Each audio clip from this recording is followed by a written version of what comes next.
Hey, everybody! Totally did not spend like 10-15 minutes trying to troubleshoot a problem, and we're only now starting for real. Hello! Oh, Hello.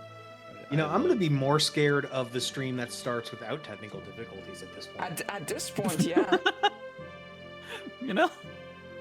At this point, when that happens, I feel like the only reasonable omen to have is that one of us is gonna die. Like if it starts perfectly. That's not a good thing to say, I think. I mean, it's happened once before. It's worked out. You mean the characters? Yes. Not Okay, IRL. right, No, okay. no. This isn't like some unfriended like movie bullshit or like just everything takes place in the Discord call. I think that's what it is. I can't remember. But hi everyone, welcome to Roll for Initiative, the furry podcast that's the one and only, and no one else can do it ever. Just like anyone who answers the question of the day can't have another answer for it. But welcome to Roll for. We're doing our usual thing. We're back again after a week break, 2-week break technically, another week in between. We have our lovely cast again. Question of the day. To start things off, is there a video game that you know is critically acclaimed or friends love and you hear good things about, but you hate it or just don't like it? Or insert negative adjective here. And I'm going to go down the list of our casting crew chronologically, starting with Hey Fizzy J or Jacob. How are you doing? Hi. Hi, I'm doing pretty okay tonight. I'm Fizzy J. I play Jacob, the cursed rogue. And the game that I just anytime I've tried to play it, I cannot get into it. Earthbound. I have tried on 3 separate occasions to play and try to beat this game, and I just lose interest, usually around 4 side. I've tried, I swear I've tried, and I just do not like Earthbound. It's kind of old and basic by standards of a lot of stuff we have nowadays. Yeah, I mean, I personally love it, but it is one of those, like, love it or hate it. I feel like there's no full in between. Either, like, it's not for you or you're, like, really a fan of it. But I like a lot of old school RPGs. In fact, I sat down and I played like some of those old Dragon Quest games years later and Chrono Trigger and all those other games, and I loved them. They're just Earthbound for some reason does not grip me. It's because Mother 3 is too good. Never played it. I haven't played that either. Nintendo needs to get on that. Mm-hmm. But you should play, in the But if meantime, you- the excellent fan translation. Yeah. But if you want a more controversial pick, I will also say Persona 3. Yes. Oh, well. I don't know. I can't get into it. That's fair. I'd assume it's just long game dedication issues. I think I just don't find the cast to be interesting. Well, Like, at least in the other Persona games, like, I don't know, the playable characters are interesting to me, and just in Persona 3, they're not. I'm just like, these are just actually high school students. Persona 3 is a product of its time, in my opinion. Yeah, there's that. There's also, like, one thing that I really dislike is that, like, some of the characters are only interesting if you play the PSP version with FemMC, where you finally start to, like, learn these characters' backstories in that version only. Like all of like Junpei's social link in Persona 3 Portable, if you play FemC, is like night and day from any interaction you have in like base game. Yeah, you learn I think so what it much is for about your me is party that, like, members I now. played Persona 4 before Persona 3, and, like, when a character gets added to your party in Persona 4, it's usually because they just, like, had, like, their entire story laid out in front of you, right? And it's like, here's their deal, and then it's almost like there's pomp and circumstance to it, And Persona 3, they kind of just join your party, and I'm like, okay, you're boxing club guy. Cool. Sure. I love Fair. 3, but Bait. you know. Three's probably still my favorite too. I don't know if I can really agree with anything you said, but hey, Hey, I'm not asking you to. That's just my answer. no, we're being controversial today. So it's every other day of the week for me. I like it. Oh, I also like that answer. But we're gonna go down the list and continue on. Beta, hi. I'm hijacking and going next because I do the intro. I'm Beta. I'm Mar. I almost said Asmar Monk. Fuck it. I just could never. It's never gonna get old. It's just ingrained in me. Oh my god. But I'm Trim. Our stout strig, adorable being that flashbangs people and just got robbed. But that's later. I have a really bad one. I think a lot of you guys will disagree with my game that I just kind of do not like, no matter how much I play it or mod it. Skyrim. Just I played through it, start to finish, fully, story and everything. Tried touching the DLC, decided, nah, just can't. I've tried it with mods, tried everything. I don't know. Maybe it's just the atmosphere. Maybe it's just the actual gameplay mechanics or story in depth. I get it's a great game. Music is great, but I just could live without it. Truthfully, I could have taken that time and put it into Fall of New Vegas, which I think we're getting a remake or remaster for at some point. Which I'm excited about. Like there was like a kind of a info dump from Bethesda, I guess, to like finally quell like the online discussion and rumors to be like, okay, guys, fine. Yes, we're working on Elder Scrolls 6. Yes, we're going to do a Fallout 5 eventually. Yes, Obsidian is making a Fallout game. And yes, Fallout 3 and New Vegas are getting remasters. They're like, yes, we're doing it. Shut up now. I'm glad they are. I still would have loved that. But for Elder Scrolls, I just didn't like Skyrim. I played Oblivion. I thought that's kind of neat, like a little bit. I haven't really gotten Oblivion fully is into it. so much better than Skyrim. yeah. Really, I've heard vice versa about it. That like Skyrim's so critically acclaimed, it's so good. It got remastered like 20 fucking times. So I'm like, I don't know. But Legit question. Which game has been re-released more? Star Fox or Skyrim? Skyrim. Skyrim. Skyrim. Because at least for Star Fox, the versions are slightly different. Skyrim, it's just the same game every time. You don't like the Alexa version of Skyrim? I did. that That was was- funny. That was funny. The Alexa version of Skyrim. Yeah, it was like an April Fool's joke they made where like you could. There's an Alexa version of Skyrim. It was like Could they you got actually play it? they got Keegan Michael Key to do like a fake commercial where he's like playing Skyrim through his Alexa. That's Skyrim's going to be one of those games like Doom where it's like we ported Skyrim to the TI-86 calculator. it could happen. I see that. But Skyrim's my answer. Take it or leave it. Next up, we have our lovely friend Raks, or Space Scene. What's his game and what's his character? Who be ye? I be fighter of the stabby variety, a kobold fighter of the stabby variety. Hi, I'm Spacey. Controversial or like that a lot of people like that. I don't really. I kind of have two. One of them, Death Stranding. Could not get into Death Stranding, like to save my life. There's something about the just whole like tap trigger to just like walk around carrying heavy parcels. It kind of bored me. The horror elements weren't really all that scary. I wasn't really that into the story. I don't think I'm really here for Kojima's ride that much anymore.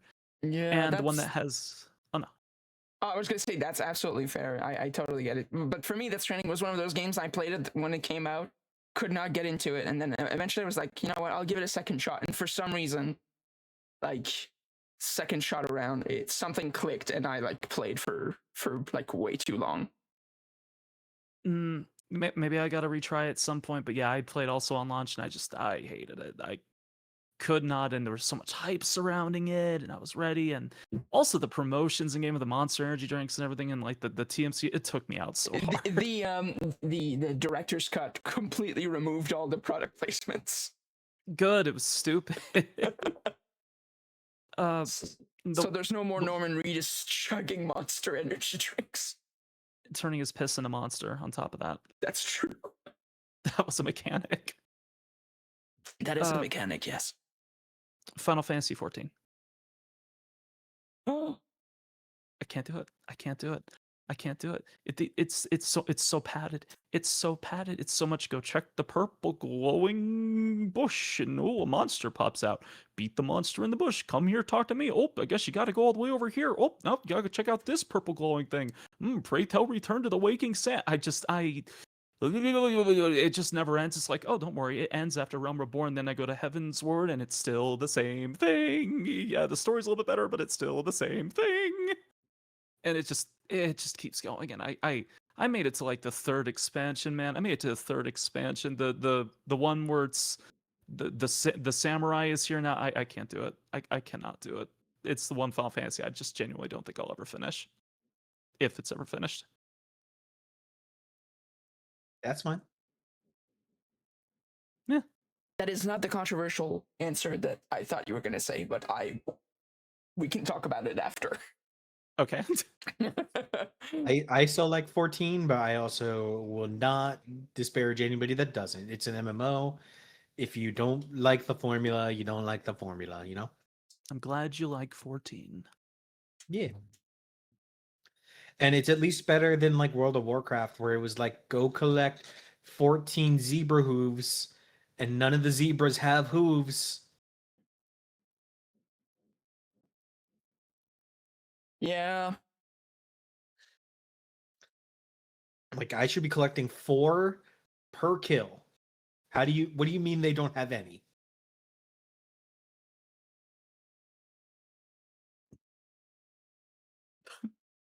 Well, I can't say because I haven't really played a Final Fantasy game, but I trust your opinion with its Spacey.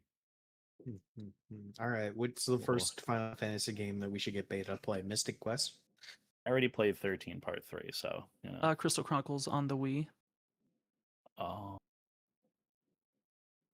So sad that remaster sucked. Don't. Yeah.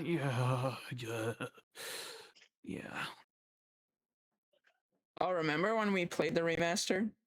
I know. I felt terrible. I got everyone so excited, and I had everyone in call, and I had everything all set up, and then it sucked. It was so bad. It was so I bad. was so sad because I was hyping everyone up, like, "Oh yeah, Crystal Chronicles is this great game," and it's fuck. Oh no, I played it. I played the original Crystal Chronicles. Like it is a great game, but you have to play like on the system with the advances.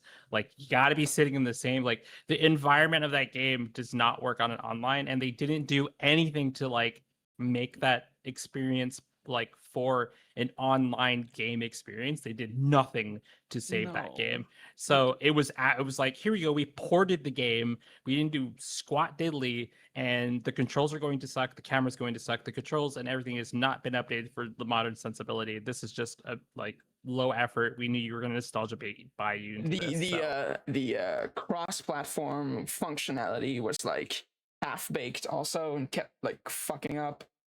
Yeah. Oh yeah, the funniest thing about that is if you played on Switch, it removed all the icons for other consoles in the phone. Yep. Mm-hmm. Yeah, it was Very really funny. bad. It could have been a fantastic like legendary remake, but they didn't, and they'll never do it again because they're like, well, we got their money.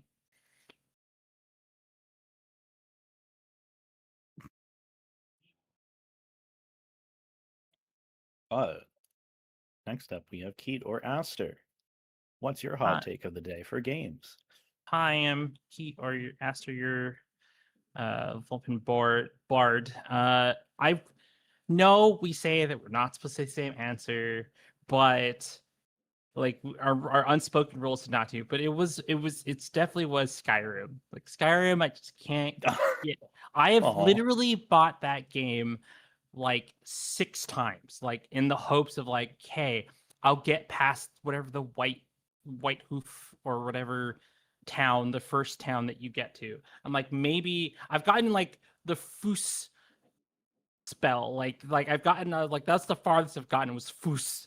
You know, like I hear everyone's like, well, I do this, and then like I have a this build, and I've done like I've just literally have never been able to get into Skyrim. Just can't do it. I've rebought it many, many, many times. That was like my answer. After my legit answer is what was told that I was called out on already before pre-stream. My game that I don't like that everyone likes is Expedition 33, and not for the reasons why everyone may tell me it is. I had a great time with the game. What I hate about the game is how it wraps itself up and the decision making at the end and the people that defend their certain answers. I don't like that game after it. It's like, oh, this game is actually like counseling without even saying anything. I'm not going to say anything past it. It's just counseling. The game is counseling, and your choice in the end is imperative to be on your decisions in life, in my opinion. So I hate the game. I hate the game had gotten to that because also the fans would get crazy about it in different weird ways. So Expedition 33. What I'm hearing from all this is that you are the perfect audience for a game developer because you will continuously buy a game that you hate. No, I had a fun time with the game, but at the end of the game, it like No, I I'm was talking kinda about done. Skyrim. Oh, Being Skyrim, like, yeah. yeah, like I hate this game. I'm gonna buy it 6 more times in the hopes that I enjoy it, and they're I just bought like it. I bought it for raking in VR. the cash. Be like, I bought it for man, this PlayStation one VR. guy. I bought it for the Switch because I was like, maybe if I like it portable. I have it on the PC version. I was like, maybe it's the graphics. I've bought it on, was it the PlayStation 4 like HD version or whatever? I've bought it multiple times and I have never gotten past White White Hoof or whatever the first town is. How many copies of Skyrim does everyone own here? Because I own 4. I don't like it 0. either. 0. I've always been kind of a Bethesda nerd, so like I'm somewhat the exception. I do like Skyrim, but I think I've soured on it tremendously over the years. But I got it. I got the original on PS3. I have a story about that. When the game was close to coming out, there was an office supply store that sometimes had like a small video game section, and an employee by mistake put the copies of Skyrim a week before it was supposed to come out. Oh. So I just happened to be there because I needed something, and I fucking grabbed Skyrim, ran to the register before they realized their mistake. So I got to play it a week early. That made me very happy. Nice. So how many copies do you own? Mm, that's what I'm checking right now because I'm trying to Hang confirm. on, I have to check. Is not an answer I expected to hear. So the answer is technically kind of like twice. I got it, the original on PS3, and then I got it on PC. But I did like when the first remastered edition came out. You got that for free if you had all the DLC. So this one I didn't pay for, but I did get like the anniversary edition upgrade. Like I didn't pay for a new copy of the game. I paid for the upgrade, which is slightly better, I think. Kinda. Only partially. So technically 3, but well, technically 2, but kind of 3 times. So you're in 3rd place. Okay. So the median for our podcast is 2, I think, per cast member, and it's because I'm the outlier at 0. Okay. I'm gonna send you a copy of Skyrim. I won't play it. But it'll That's be okay. there in your It'll be there. library, haunting you forever. I just know I'm not a fan of open world games. It's like a mimetic hazard. Todd Like Howard. that's what it comes down to, is that anytime I've ever tried to play an open world game like Fallout or anything, like I just don't enjoy it. Even Breath of the Wild, I was like, thank God this game is as on rails as it is. Oh, I felt that with Breath of the Wild too. Hey, you know what's really crazy though? You know what game doesn't suck? What? Dungeons and Listen to Dragons. Oh, wow. Oh my god. We still have one more person to see how they're doing. What your favorite Yeah, game it's- is. Yeah. How could you forget? Our wonderful Hi. DMD.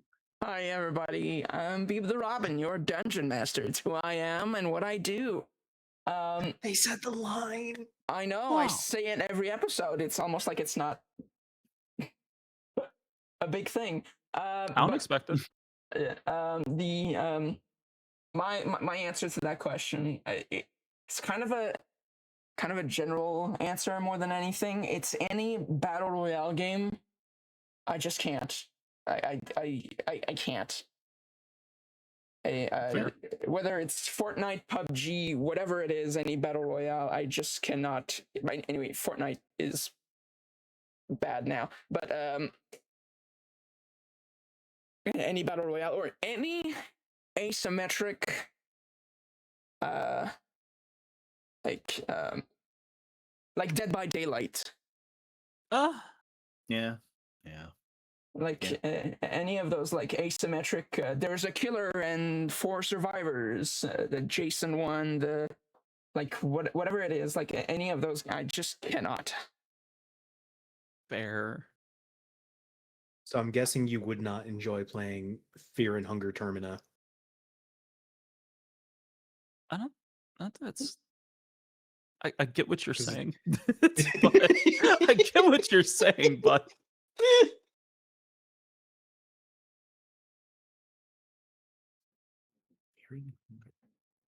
It's not about Anyway, royale. thanks everybody for coming. It's already 10 p.m., so we're gonna wrap up the episode.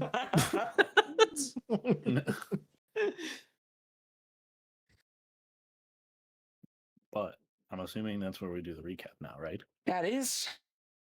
Perfect. I'm bad at these intros, but you know, it's just the way the universe still rolls me the one whenever we roll for intro. You know, it's just how it be. But last time on Roll for Initiative, we got in trouble with Dad. And then we went to go and do something else. Not even joking. That's pretty much like we started finishing up the contract. I believe we finished up that contract that Aster made with the demon friend, which no good. And then we went back to the institution. That's what it was. To corral, figure out what their next steps were with figuring out any of this space stuff that's going on. We got in trouble because, well, we kind of almost burnt down the place, as in Grim almost burnt down the place. But we don't talk about that. And then we decided we have 2 options. We're gonna go after Reginald McFlumperton to figure out what's going on. And so we ended up back at the tavern that we were at before, our old stomping grounds. And Trim thought about burning the place down again, but he decided not to. So far, Trim's a pretty good person for not making that decision. And then, when we went to go to sleep, we left the door unlocked, and our wonderful friends who Trim had flashbanged an episode prior had robbed us. And Trim is currently doing the Pim from Smiling Friends facial expression as he's realizing the butterfly effect that is just now happened, as we're seeing a note on the bed of the previous bandits that said, didn't it say like "fuck you guys" or something? Yeah, the note said exactly, "Fuck you," signed the boss. I love it. The boss. I'm still holding the note.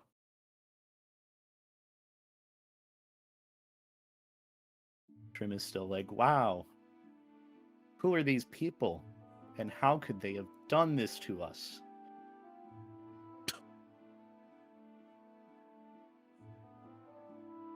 I feel like I need to do like a, was it a convincing check on that one, right? Because I clearly know why this probably did happen. Do you need a check for that, or is that just your conscience? I mean, I could do a, what is it, a persuasion check. Oh no. What have they done? They robbed us. Who could have done it? Surely wasn't anything I could have done. I rolled a 12. It's not persuasion, it's deception. Oh no. We've been robbed. How could this have happened? This is a horrible day for us. I rolled a 9. Okay. Yeah, everyone can tell you're lying. Just turning to stare at you from the doorway.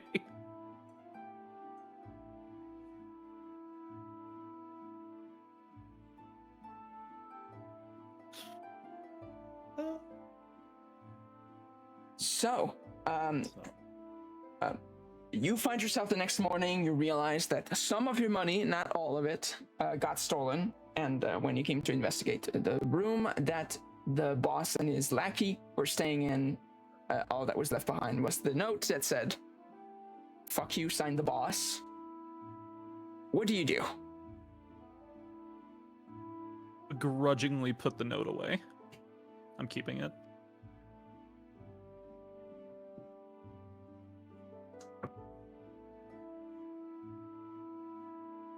Don't we still have some How place much to about go? this do we care about? I think we got mugged. Aster, I think we got mugged. Well, and mugged implies that we got beat and then we got our money stolen. We were asleep and it got stolen. We just got robbed. Trim, you got any bruises on you? They punched you while you were asleep? You can do a No. medicine check to see. Let's see if they actually did punch Trim. And then you didn't wake You up. specifically. They like Just didn't say anything after I got punched. Just You like- know? they punched your skull, so it just knocks you unconscious while you were asleep.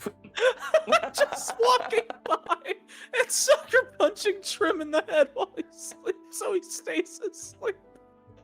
Are you gonna do a medicine check? 18.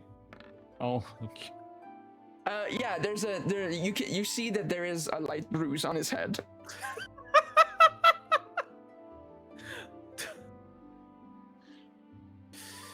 Oh my god. I don't want to stay in this inn anymore. I don't want to be in this inn anymore. I don't want to be in these rooms anymore. I think I've had my fill here. I've had a knife pulled on me and now I've been robbed. I think I'm done. Well, You do know you have like a full day of travel ahead of you to finally reach Westwind.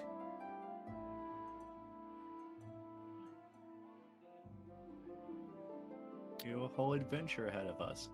And who's to say we can't steal that back? Just can't stop staring at the bruise. Yeah, buddy. Yeah, let's go. Also, for like a bit of behind the scene context, I did roll a stealth roll on the boss against your passive perception while you were sleeping, and he rolled too high. So there was a chance that you would have woken up to him Punching Trim in the head. either punching Trim or trying to like steal from your packs. You know? I feel like that's how a flashbang would be, just a punch to the head, realistically, so. The rule of equal exchange applies. Can't even be mad. I just worry that like the head is like owls are like big and fluffy, but like the body's kind of small, so it's just punch to the feathers. The feathers cushioned a lot of the hit. Still Don't be bruised though. surprised if when we see the boss, it is cohorts next time that Trim goes up and tries to just shake his hand of like, I respect it. I respect. Game gonna beat get- game. I'm gonna get food and think about my life. You wanted to leave, and now you want food here?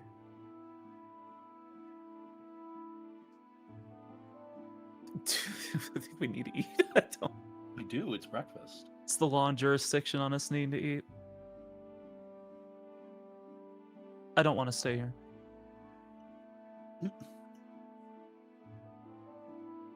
So you don't want to eat? Does anyone want food? Does anyone want to deal with Tommy again? Nope. Okay. Well, we could. Don't we have to pay though? We're leaving. Oh wait, we already did pay. No breakfast? Can eat on the road. Get some trail mix. Yeah, you should have some rations in your pack. We need to get moving anyways. We need to get going so we can find Sir Flumple Face, punch him in the head, steal his shit. Why do I just want to mention that Jacob exited the inn as soon as he heard Trim say, "Do we have to pay?"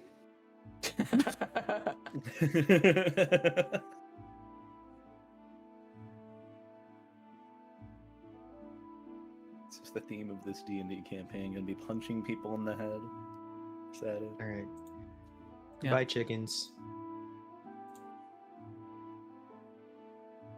I was looking forward to breakfast.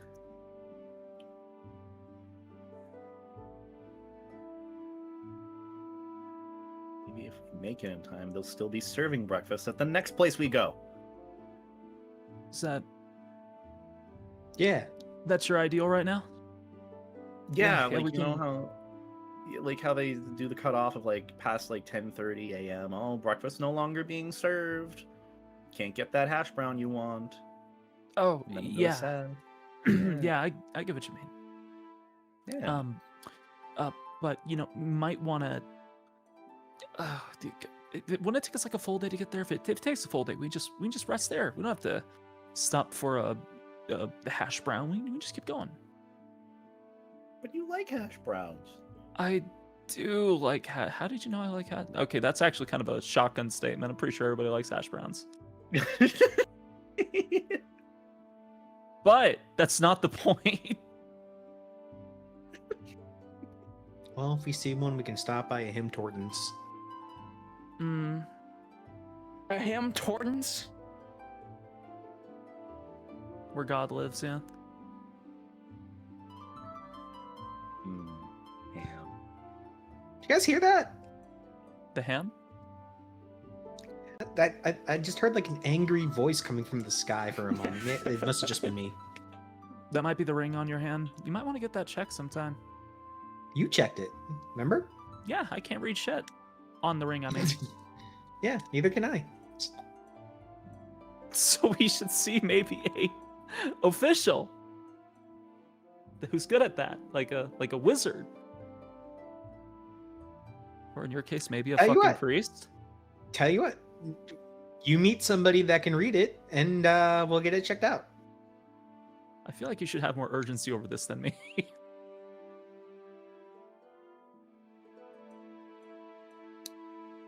I'm sorry, I just looked over at chat and said, "Ask God for poutine."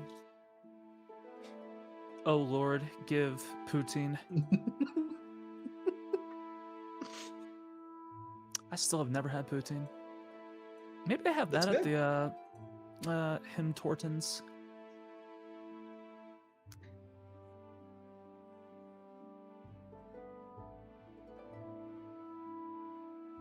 Get some good old coffee and poutine at the Him Tortons. Except, ham Tortons don't make poutine. Yo, Shows what you know. that's like the most Canadian place I can think of. I'm surprised. They don't do fries. Well, I mean, they have like potato wedges, but they don't do poutine. Oh, It's not really that kind of How do place. you? I mean, where is this Canada? We're talking about our D&D world. Okay.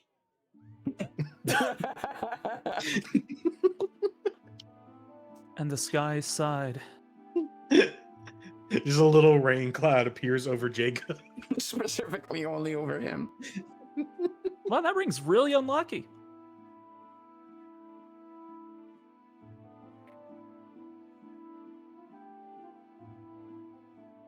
You know, this never happened until I met up with all of you. Oh, that's crazy. I've never almost been filed for an assault charge until I met up with all of you. Wait, did you punch me in the head? No. Wait, you did know you got punched in the head. No. What? What? Were you cognizant? Did you wake up and they punched you in the head? I don't know.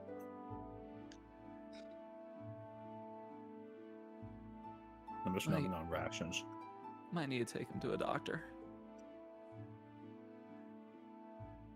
Aster, you've got healing, but you're basically a doctor.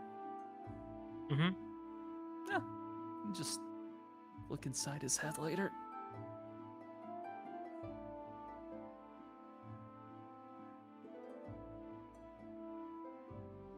What are we gonna do when we see this asshole, though?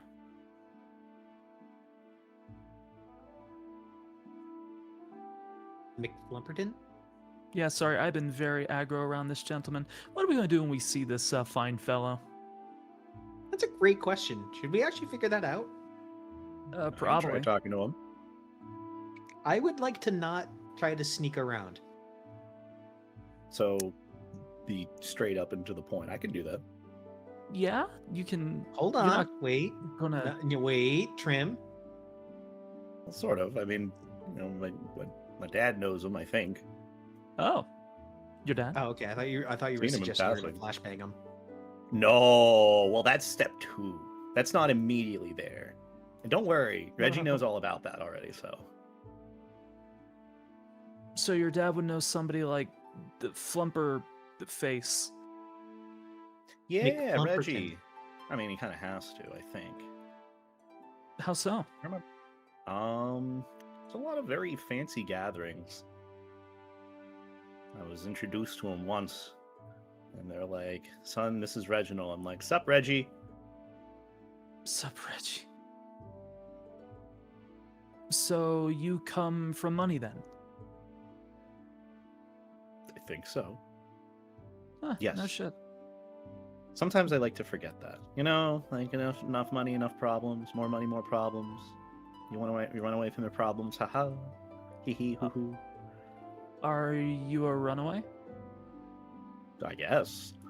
You guess. Yeah. Well, the only proof of that happening is with Dad back at home. But, well, not actual Dad, but the institute we're staying at, the person that yelled at us. Look. Oh, yeah. But not your actual dad? No, Wait, he's yeah. your dad? I'm getting confused. No. I mean, so it's you already ran better away from dad, home, truthfully. from a wealthy home. Yeah. Okay. All right. We're getting Have somewhere. we stopped in the middle of the road just to try to hammer I this imagine out? we're walking. Yes, I'm just like, you are we're now all on the so road. confused by what Trim is saying that we have now stopped and we're trying to figure this out. Why is it every time I say or do something, I'm just given the death glare from Raks? What? I'm not giving you a I've death seen- glare. I'm just Every curious. time, I just remember the amount of times I would do something and your immediate reaction would be like, I stare at Trim. I stare angrily Oh, at Trim. gee, it's like you didn't already knock a woman down the stairs. It's not like you almost set a place on fire, shot acid at somebody. Well, See, not you're almost, laughing I because you did know I'm shoot right. acid at someone. Flashbang to Dax, innocence. I don't mean to correct you, but when you said a place on fire, it's actually been 2. True. What was the second place multiple- on fire?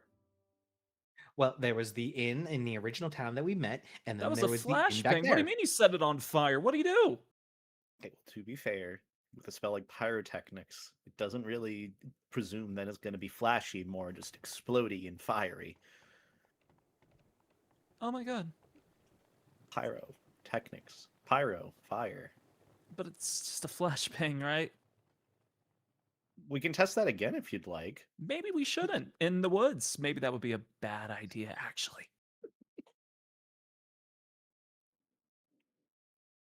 Look, No, I'm I'm just just- saying, if we come into confrontation and you want to go into it with a disadvantage or advantage, depending on how you think about it, I'm your guy. Maybe you should focus your enthusiasm on our opponents. Sure. Hey, Aster, so That have you got a remind- plan for this whole thing? Okay. Aster just not paying attention to anything. Nope. So if we do run into these guys in the future, I have a new fun rule I'd like to propose to the group. Uh-huh. If or when there's a moment where we're fighting for our lives, or confrontation for that matter, new code word or code phrase. Hey guys, look at this. When I say that, close your eyes. Okay. Yeah, Yeah. sure. Yeah. Just something for the future. I was just thinking, I'm But like, wh- wow, that would be so good. We need an But out. what if you just Like, see kind of like something a s- really cool that you want to bring our attention to? I'll go, ah. Yeah, yeah. Now don't miss the next to those two up, where I'll just go and then flashbang goes off. That will not happen. Don't worry. That will not happen. You promise? Promise. I don't make promises lately. Oh my god, I think this is like my first actual promise. I only promised my dad stuff, but you know, that's no more. So yeah, a promise is a promise. And I have to keep it now. Wow. So, general assumption, do you get out of the house much?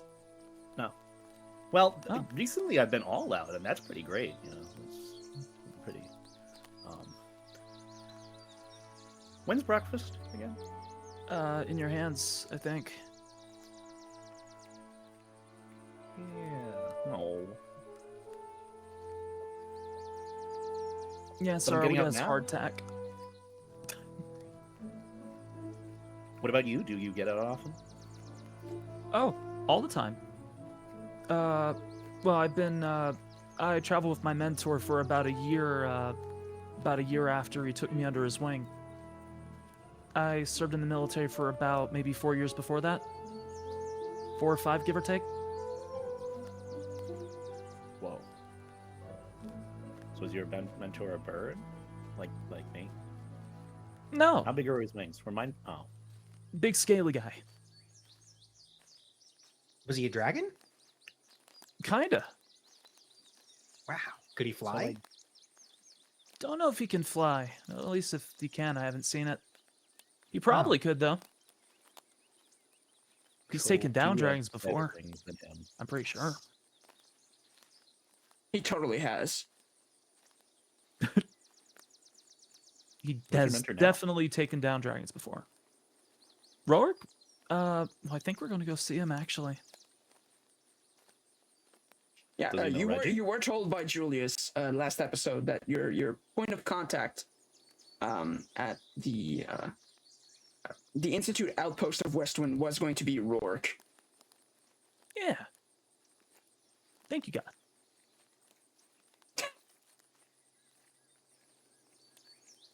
But yeah, no, he's a great guy. He's done all kinds of things, gone on tons of adventures, all that kind of stuff. I traveled him for about a year. And then he was kind of gone for about a year, so I've been kind of filling his space a bit.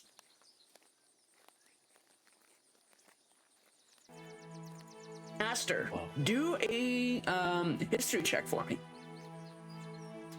History check. Survey says roll a 4, so 7. 7. Okay. Something about what Raks has been saying seems like it rings a bell, but you're absolutely confused as to what that means.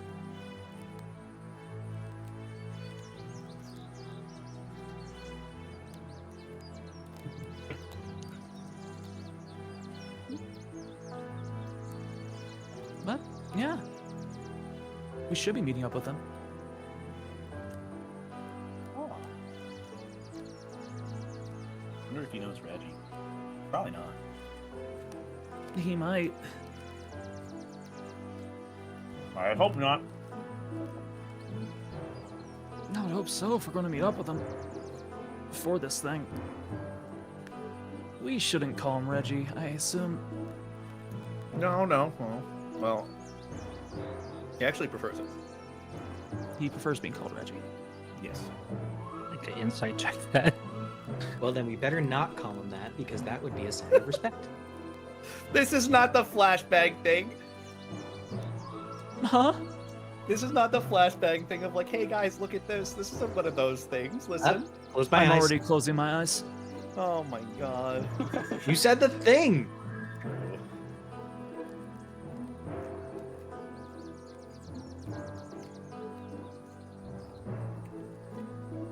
So can I open my eyes? It's kind of hard to walk on the road with my eyes closed. I don't like being blind. Yes, I'm not gonna throw out a flashbang.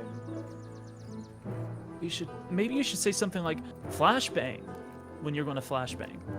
No, because then people will know that it's a flashbang and we're trying to take everyone else off guard. It's kind of like a smoke screen without the smoke screen. Yell bang flash. Bang! They'll be too disoriented trying to figure out what it is. In the second that it happens, it explodes. You know, I like that. We got two options for trim flashbanging. One, hey guys, look at this, and two, bang flash. Close my eyes again. Okay.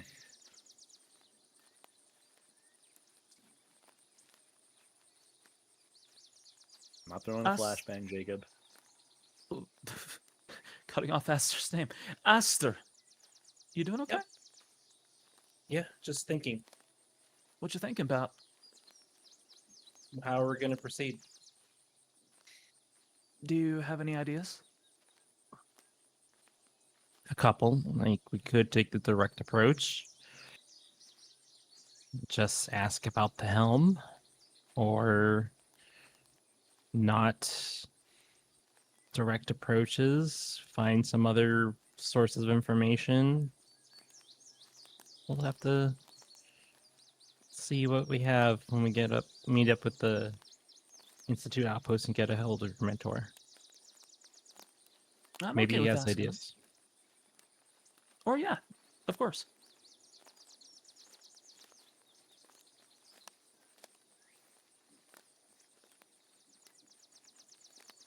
I mean, he's a collector, right?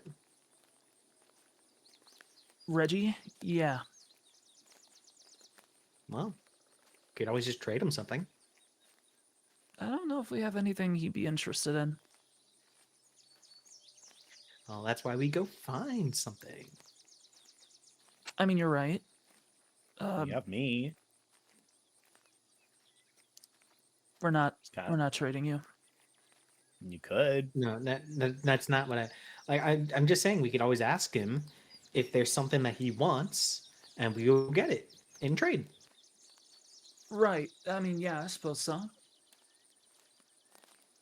I mean, that is an idea, trading him the thing. We could ask him directly. We could see what Rourke has. Or we could ask around Yeah. for information. Of course, I think we should listen to Rourke, but, yeah. Aster's plan's good, too. Secret third option. You could always punch him in the gut, and we could run. We are not punching somebody and running. That's why I said secret third option. I think that's like the fifth. So it's not off the table, is what you're saying.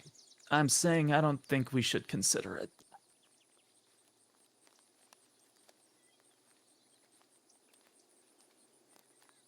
You can't tell if you're non-violence or if you're just full of it. Like, full of violence, I mean.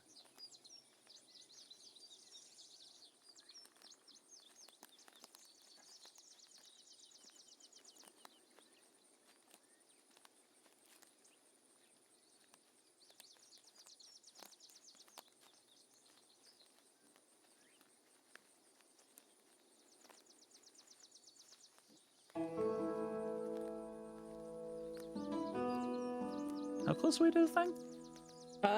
So, I'd say after like hours of walking, it is now in the afternoon, and it's still in the distance somewhat, but kind of coming into view over the horizon is what looks to be kind of a modest fortified town. It's not this sort of like giant metropolis, it's not this massive city, but it is decently sized and decently fortified. It seems to be not necessarily recent. It's a town that's been there for probably centuries, but it's not like an extremely old ancient town that's been that expanded over the years. It's more of a recent, like a more recently established town. Yeah, it's not dilapidated or anything. No, it looks like it looks to be a pretty good town. What a shame. What a shame. Yeah. Do they have central air? I'd like all of you to make a perception check, actually. But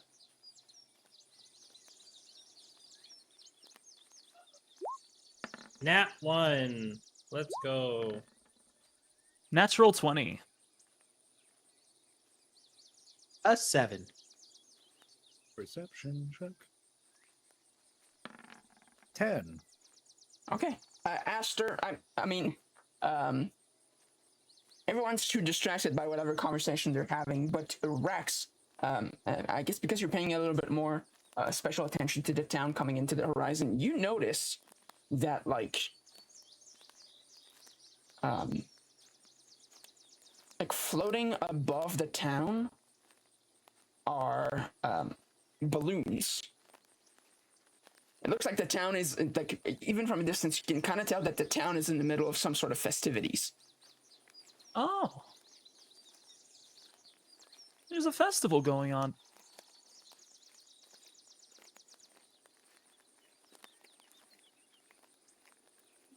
But from where you are now, it'll take you maybe about an hour to arrive. So you'll reach the town by sunset.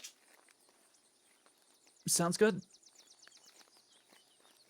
No breakfast. Would we be able to know, like, if there was like a historic event that they're celebrating? You can make a history check.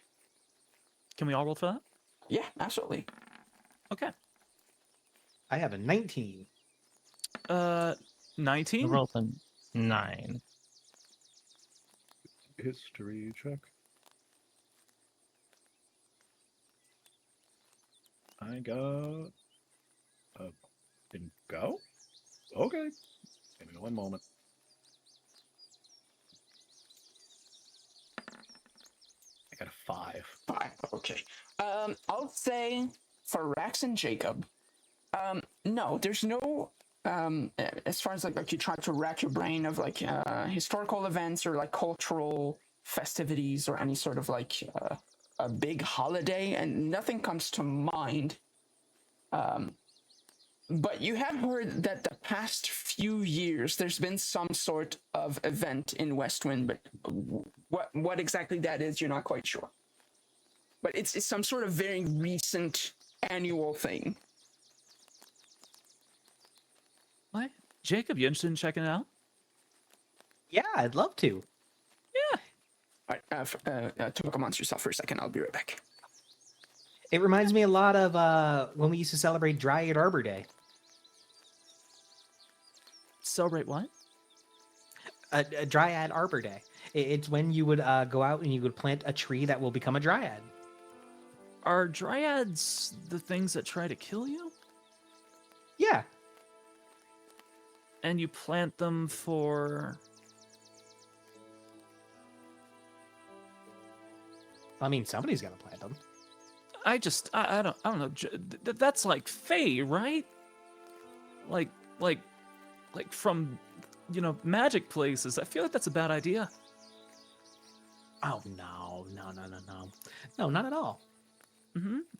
What do you do with the dryads once they've grown? Oh, I have no idea. Usually it's to help, like, replace after, like, a big forest fire. Dryads. And Well, yeah, not they lost their trees. homes. Oh, are they the home? Okay. No, you're right. Yeah. That sounds nice. Yeah, it's really lovely. I'll take you to one. Well, you have all your limbs attached, so I will take your word for it.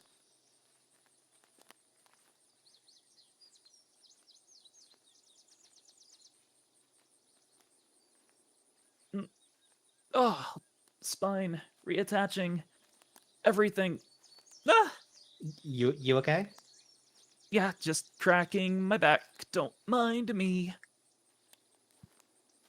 Oh, I know a really good technique for how to crack a back if you want me to do it. Yeah? I mean, sure. I'm gonna roll Are you? I'm gonna roll a medicine, see how well I can crack your back. I'm gonna say a 7. Without the DM's approval, I'm gonna say a 17 is pretty good. That's pretty good. Yeah. It's side DM. I'll say it passes. Cool. All right, so go ahead and lay on the ground for a second. Okay. Good stir. Yeah. So go ahead and get face down in the dirt. Okay. All right. Now this may feel weird for a moment, Yeah. and then Jacob just kind of steps onto your back. It's yeah. Armor pressing into No, just hang on. non-existent Hang on. nipples. Hang on. Hang on. Uh, Hang on. You're gonna feel it in 1, I don't like that. 2, 3. And then he jabs his knee into your back to hit the knot.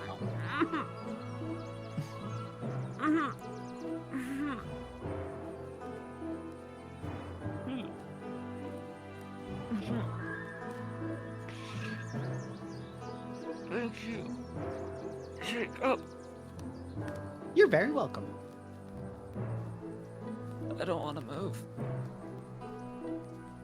I've seen the light. It's cruel and foreboding. Hey, but I rolled well, so you're gonna feel great tomorrow. Tomorrow. Tomorrow. Okay, great. Fantastic. Just gotta pick myself up. Live in. Oh my god. Okay. Alright. It's fine. It's fine. I'm fine. Feeling great. Hey, you want to try that, Aster? I'll pass. Okay.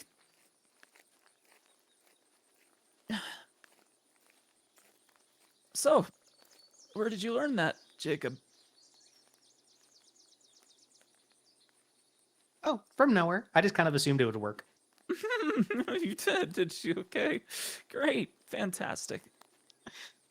According to my roll, I'm not wrong though.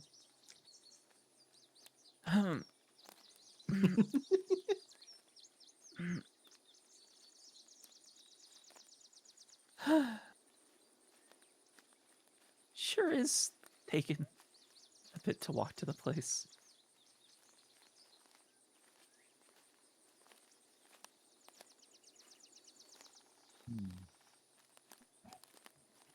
Yeah, Trim.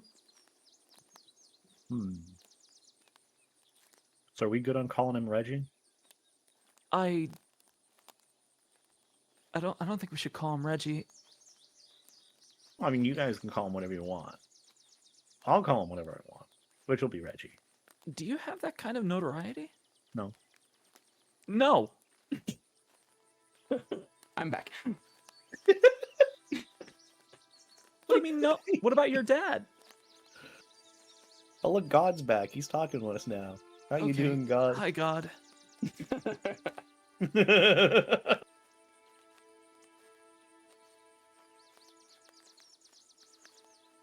God just looks over.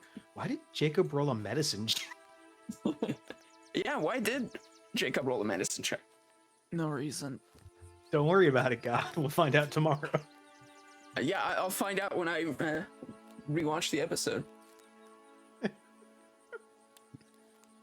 All right. You continue following the road, and it eventually reaches the open gates of the city. There's people coming in and out. There's not even like guards at the entrances. You're just free to come in and go. There's just like a lot of people walking about. Are there any banners that say like what they're celebrating? There's like, like triangle garlands everywhere, but so far as you enter the city, there's nothing that is like immediate in showing like what's happening. Pretty lively then, huh? You find yourself as you enter the city into a busy market. There's shops everywhere. There's people everywhere.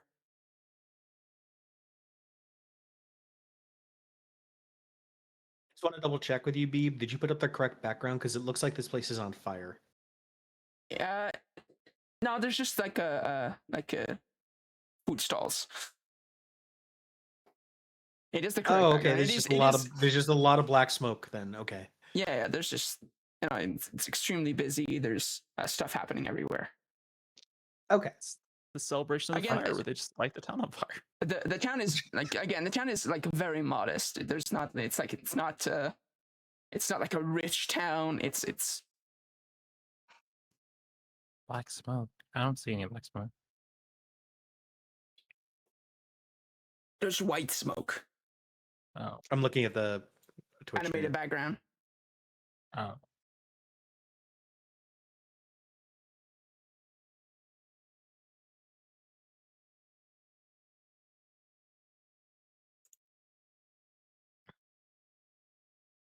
Well, this looks great. Trem, are you still hungry? I bet we can find something at the food stalls. Full of nuts and berries now. Why do you sound upset? Because I can't have any of the food stalls. I'm filled with nuts and berries. Then let's I've- head to the Institute outpost.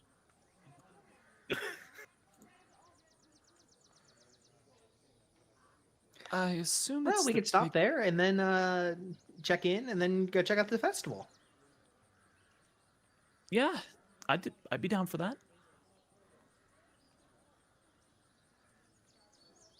Work first, play later. Yeah, you're right. It is also late, so. It is also late, but that might also mean everything's closing down soon, so we should hurry. I'm just gonna take Aster with me and find the Institute. Trim waddles quicker. Because he can't really run, he just kind of waddles. Ugh. That's kind of adorable. Wow. Actually, is this big building in the center of the Institute outpost? No, you weren't given any specific instructions on what the Institute outpost was. So, I'd like for all of you to do either an investigation or perception check. Investigation or perception? I've rolled a 14. Perception check. I rolled the seat. I rolled a 12.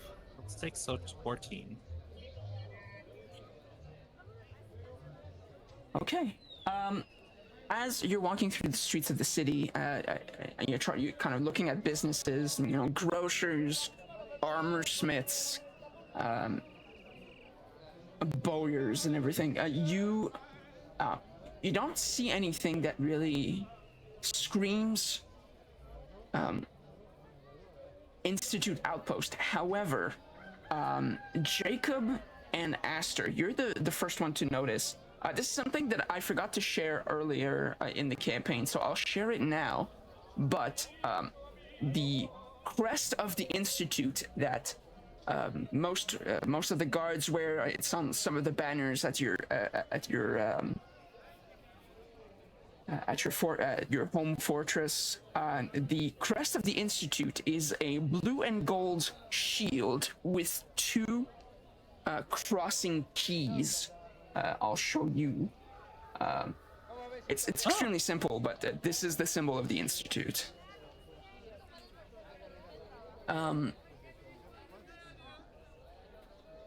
But Jacob and Aster, you are the first one to notice that as you're walking through the streets, there is an inn with a big sign on it that says closed for renovations, but engraved in the wood of the door is a small crest of the Institute, the shield and the keys.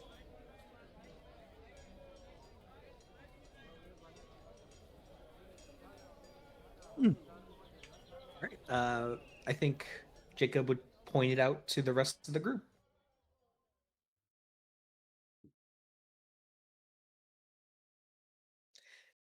Now, Trim, Yes. this is the third inn we're all going into together.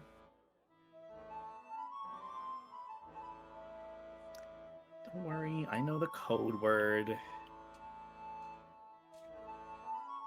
Okay. Hey, As guys, long look at as long this. as we've got the code word. Or bang flesh. Yeah, maybe just don't do the bang flash inside. I won't do that as long as you don't let me get punched in the head again. I was not aware of this happening, but okay. Wait, you got punched in the head? I think so. Is it Oh. is it the main building that we're looking at, the big one? Yeah. I go up to the door and knock on it. Wherever the door is. I think it's over here.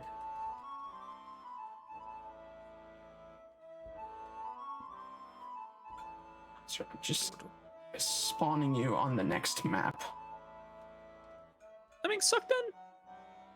We're like salmon.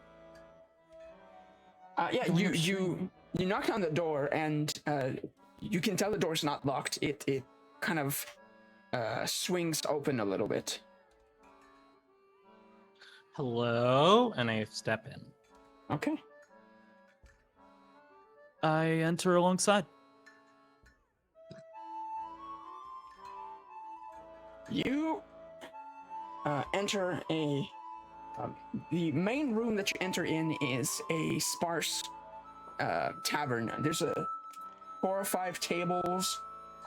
There is a large roaring fireplace. There's all the way to the left. There is a little counter, but there's no one behind it. And you can see on the left-hand side of the room there's a door with a sign that says rooms that leads to whatever rooms are available in the inn.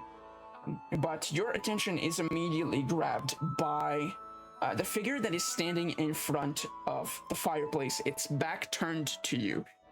Raks, you do not need this introduction because you recognize him right away as Rourke, your mentor. For everyone else, the figure in front of the fireplace is this tall, broad-shouldered blue dragonborn with kind of like this purple adorned armor, and kind of has like these this fur collar around the neck and shoulder. And I have a handout for you. Oh.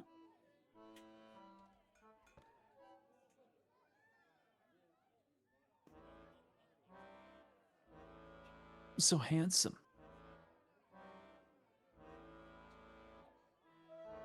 Does Rax say that out loud? No. Out of character. It'd be weird otherwise.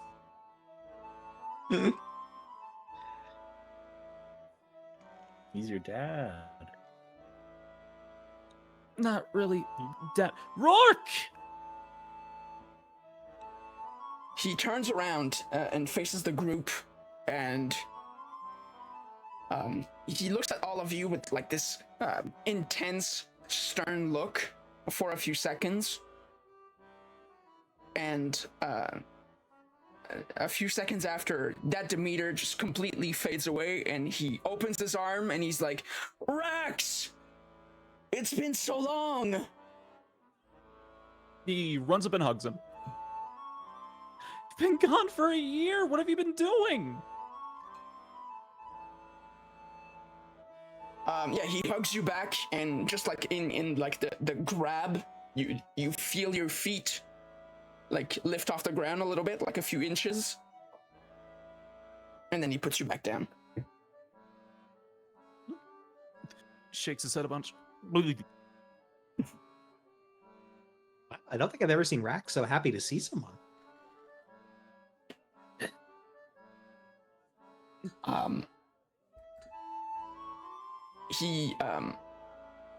He says, we can go over what I've been doing this past year in a moment.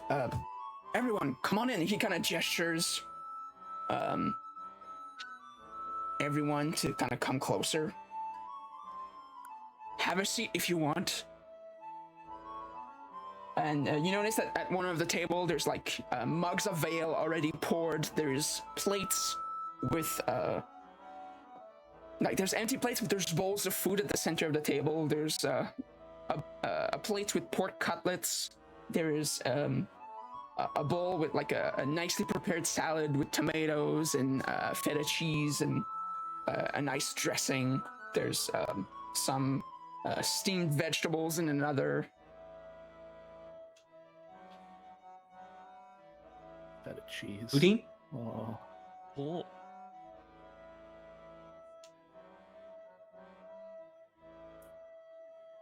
Is there any poutine? Is there any what? Poutine? No.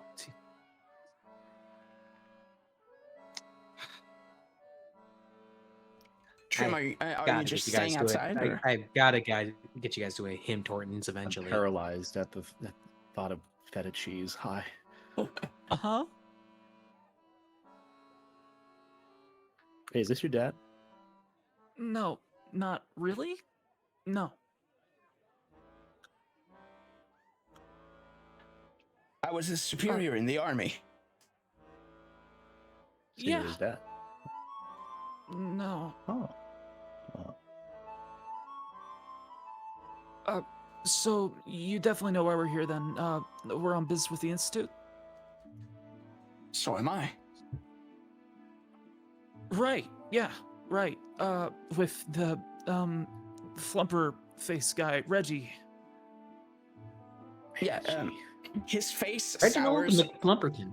His face sours a little bit when you mention his name. Yeah, I guess we should get down to business and discuss the situation. He kind of positions himself at the end of the table. He says, I've been in this town for about a week now on some other business, but I received a letter from the Institute that Reginald McFlumperton has an artifact that you guys need to retrieve. I spent some time trying to find a way inside the Flumperton estate, but I have not been able to enter. The place is too well guarded. And then, about 2 days ago, and then he slams a flyer on the table. And what you see on it is the 4th annual Fighters Clash hosted by the Flumperton family.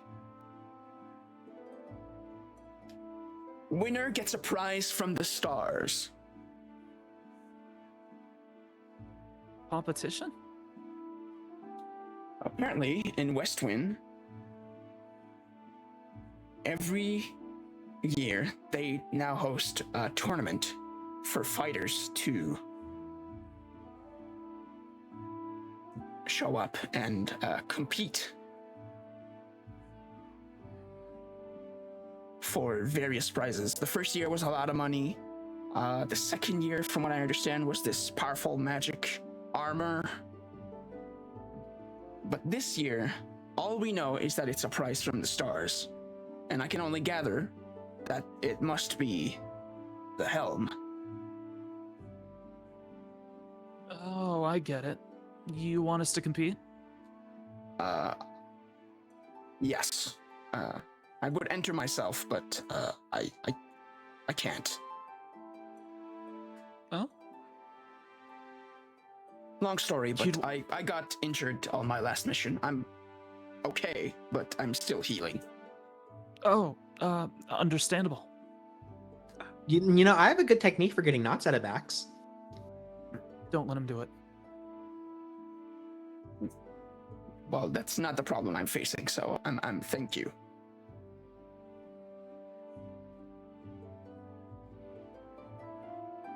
Yeah, okay. We just enter this thing and we get the helm then, right? Yes. Does the flyer detail, like, is it a one-on? Are these one-on-one Yes. fights? He explains a little bit. It's these are one-on-one matches. The problem is that he doesn't know what the roster is gonna look like, so there's a chance that you might have to, that some rounds might be you against another member of the team. Are they fist fights or sparring matches? They're not matches to the death. But they are like full fights, weapons, magic, whatever you got. Okay. The more of us who enter, though, the higher chances are. Exactly. Oh, Well- well, I mean, yeah, you could try. You don't need to do something if you don't want to, Jacob. Thistle can also fill in. No, you're right. The more of us that enter, the more chances we got. So, if Thistle enters, that makes 5 chances, right? Rourke shakes his head and says, this all won't be allowed to compete. That's rude. But okay. And I also mean for you, Rex. He will not be able to accompany you on the ring. Yeah, it wouldn't be fair if it was a 2-on-1 anyways.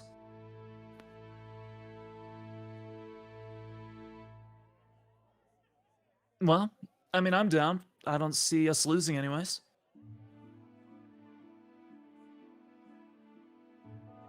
Well, yeah, let's do it. Well, does the flyer say when they start? Tomorrow.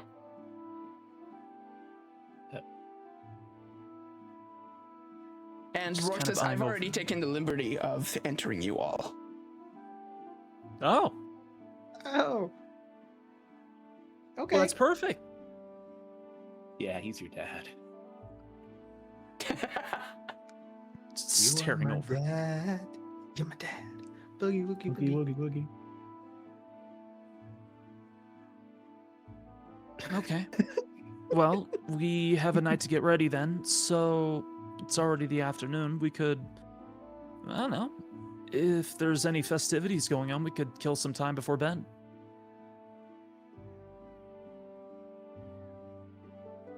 I'm game.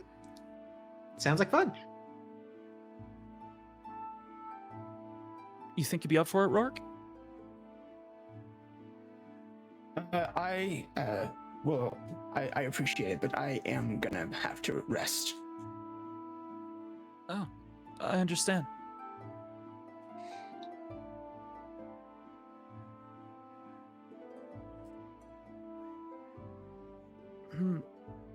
Okay. Aster, Trim, how do you feel about doing that? The tournament as well. We're already signed up. Let's do it. Yeah, your dad signed us up, so let's do it. Okay. Great. Well, let's go enjoy the festival while we can. Yeah, it could be nice. Thistle, do you mind staying here with Rourke?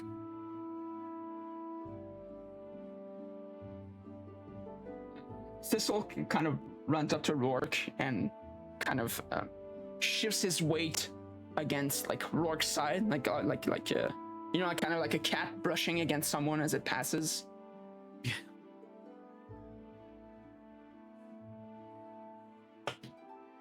Thank you, buddy.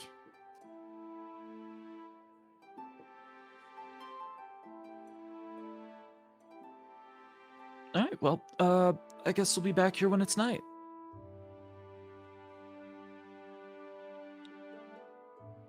Nice meeting you. We'll be back.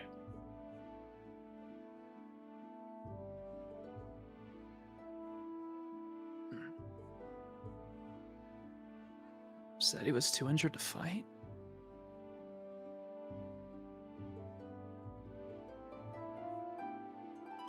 This was staying behind. No, I hope it's not Everything anything serious. Everything okay, Rax? You look a little concerned. I mean, like more than usual. Well, I haven't seen him in a long time, and he's telling me he got injured. That's a little concerning.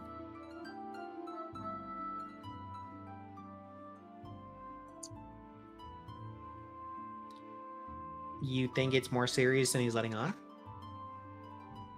No, he'd be honest with me. I don't have any reason to doubt him.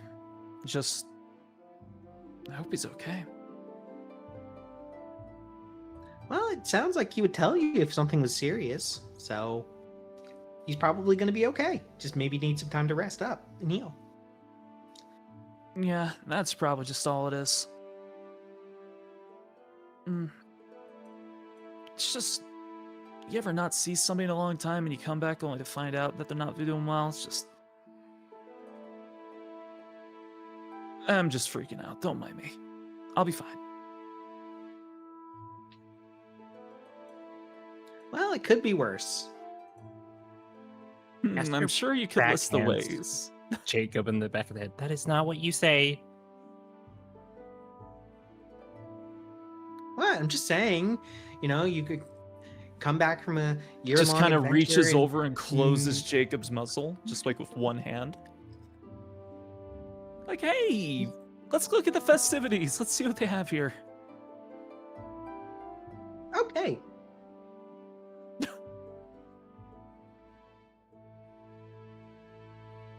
God, are there any festivities around here we can attend? Yes. What kind of festivities? Oh yeah, I mean, like, while this this tavern is kind of like an institute outpost at the moment, so it's remaining closed. There are taverns, open doing like big parties. There's in the street. There's a lot of street performers, like fire jugglers, and like the town is extremely alive at the moment. Now go watch performers then.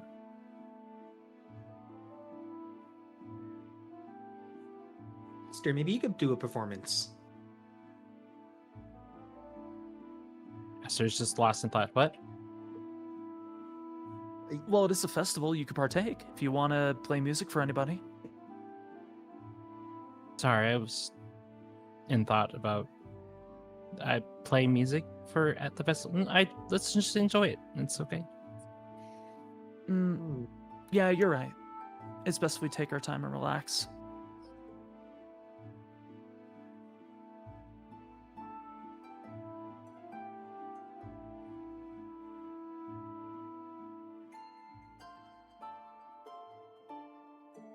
Hey, Trim, over there at that food stall. I think they have some breakfast sandwiches. Do you still want breakfast even though it's afternoon? Kind of just ate too while you had your briefing. What, you think the Trim Yeah. can't still be hungry? You know what? Fair. With berries and feta cheese.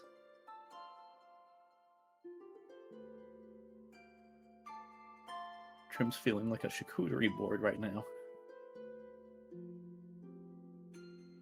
I would love some, but oh, You'd love some? Well, then let's go get some. Takes Trim by the wing and kind of drags him towards some food stall. I can't eat anymore. Oh.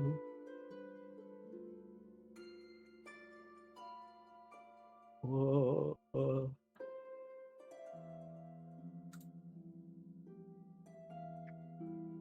Yeah, you walk over to a stall and there's it's like a little it's like a covered food stall with a kind of a cloth top, and underneath it there's this charcoal grill, and there's like someone behind it kind of preparing meats and grilling bread. What can I get you?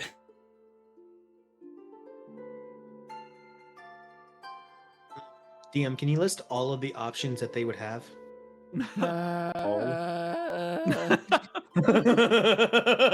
What's his name? What is the caloric intake of all of the items on the list? Are his parents still alive?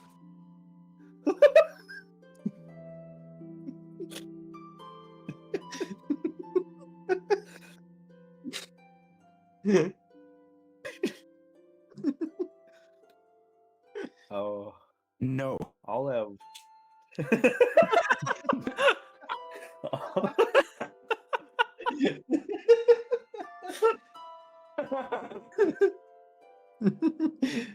uh, do they have any like festival drinks? Oh, sure. There's a nearby tavern that has this like open terrace at the front with like open air seats, and it's already pretty busy. There's a lot of people, but they seem to like people seem to have like these fancy, colorful drinks, and everyone seems to be having a pretty good time. You can see like some of those drinks are like kind of like slushy style drinks, like with like crushed ice. Okay. I'm gonna order a little meat platter from this stand, and then take trim, and we're gonna go get a seat and some drinks. All right. Can I get a spicy thing? Spiciest thing. Oh yeah, The sure. spiciest thing that you have Okay. Spiciest thing for him, that not for me. Okay. Yes. He grabs a piece of grilled meat and puts it, on a bun. And then he reaches behind him and he has like this little, what looks to be like almost like a mortar and pestle, and you hear him like grind something. Then he turns around and grabs a pinch of it and then sprinkles this like stark red powder on top of the meat. And then puts the top bun on it, and then he hands it over to you. I'm saying this out of character, but my gosh, Trim being full of berries, cheese, and the spiciest food, he's gonna have the wildest shits later tonight. The berries have a ton of fiber. And the nuts. Nuts have a So- lot of fiber. I could do the obviously funny thing and ask Trim to roll a Constitution saving throw. But Um, then I know or you I know could, this. or I could be like no fun and be like, well, actually, birds do not feel capsaicin, so they do not feel spicy food. But no, I'm gonna do the fun. I'm gonna do the fun one. Roll a Constitution saving throw for me, please. Oh my god. God damn it, I thought it was in the clear. My only party trick. Oh god, hold on, I gotta figure out how to do this again. Where's Constitution? There you are. Constitution. So yeah, saving there's throw. Constitution, mod, and then save. So you want to click on save. All right, I rolled a 13. 13. Rolled it with disadvantage because you actually you order the extra spicy. I could. You take your first bite. It's like, oh, that's not too bad. You take your second bite. Oh, yeah, that's got a kick. 3, 2, 1. Your mouth is on fire. This is like the worst spicy pain you've ever experienced in your life. Oh.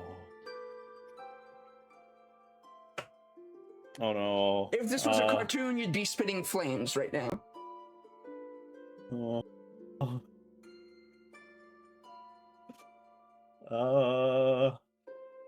Icy, slushy, ice, What? Jacob got that drink. Trim, thing, what's right? wrong? What's wrong, Trim? Drink. Drink. No, it's fire. Drink. He needs a drink. He needs a drink. Yes. Yeah, Yes. you grab a sip of your drink, completely forgetting that alcohol makes spicy food worse. Does it? Yes. Yes. Infinitely worse. Am I actually just a bird IRL? Like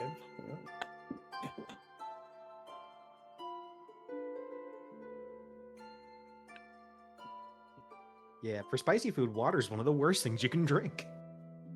Oh. Well. You want Like a either part of trim. sweet or milk. Ooh. What about both? Sweet milk. Maybe I should Jacob carry around a trying can to- of condensed milk on me. Jacob trying to help is like, milk? Does everybody got milk? We need milk. Meanwhile, while Jacob and Trim are trying to solve their spicy conundrum, Raks and Aster, what are you up to?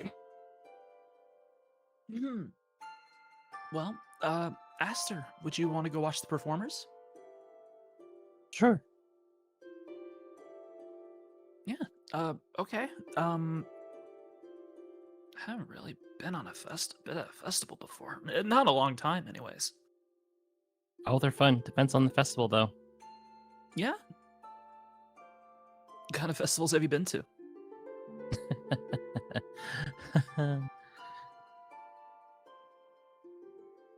It's just Oh, he man. just tilts his head at that. Yeah, just leave his head at that. Okay then. I'll let you follow or lead the way. Sure. I'm not sure where I'm going, but we'll find the performances, I guess. Aster, just listens for any, performance that is going on. Oh, it's not hard considering how lively the streets are. Even as night begins to fall,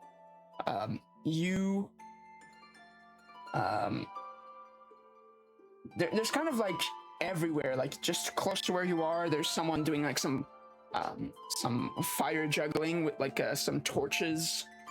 Just a little bit down the road, you can kind of spot a 3-person band with a brass instrument, a lute, and a flute playing some popular folk song. It's kind of a little bit everywhere, so it's not hard for you to find various performers. We go What's towards the name of the song? Yeah, we go towards the ones playing the song. Okay, cool. Okay. Gonna say they're over here.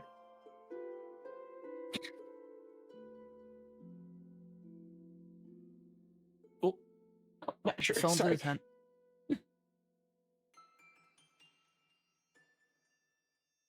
But yeah, it's kind of like a little bench that you can sit, and they're underneath the awning, so you can sit and watch them perform.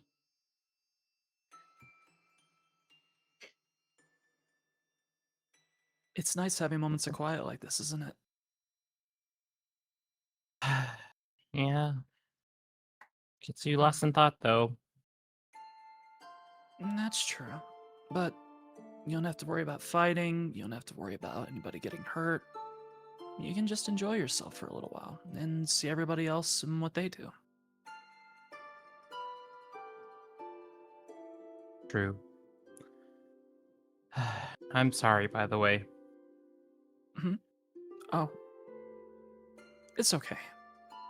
I know you had everybody's best interest regardless. I don't know what I would have done in that position. It was just my fault that Jacob was there alone, and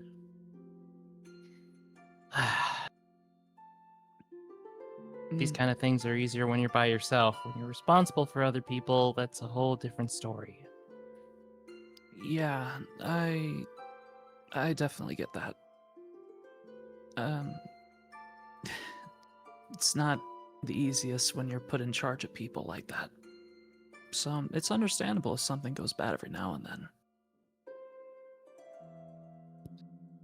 But Jacob's okay, and so are you, and so are the rest of us. So I'd say it didn't go that bad. Jacob seems a little off lately, but not more than the usual I know him. Seems lethargic in a weird way that I don't know. He's just. I hope he's actually okay. Would I know that he's cursed? Uh,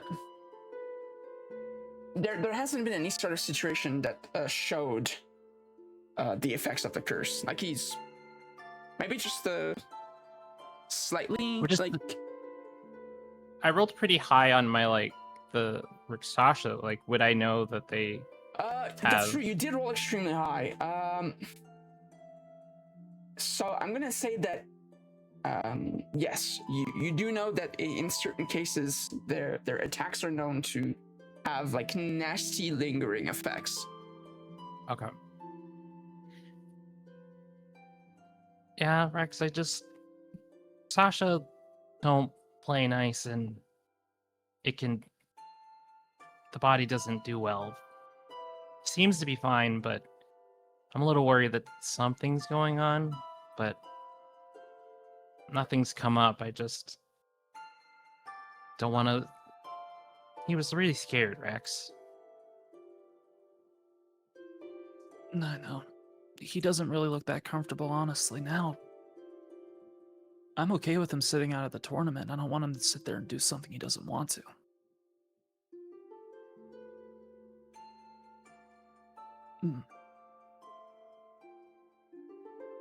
We could always talk with him about it later. If he's not feeling well or he doesn't feel comfortable fighting like this, he doesn't have to. Besides, we can still handle the tournament, right?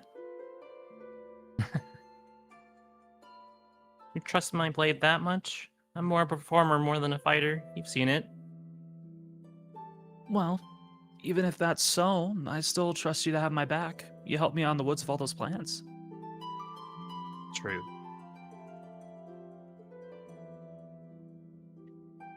And besides, I think we could handle it just fine. We go in, we grab the thing, we get out, and hopefully by the time we get all this stuff back, we can attend festivals like this more often. That would be quite nice. Would you want to go with me if we get that chance? Aster kind of just gives us like a knowing smirk. Like, are you asking? Even though I he am. didn't. Then yes. And I'd be happy to go with you after this is all over. Sure. On one condition. Yeah. You know how to dance?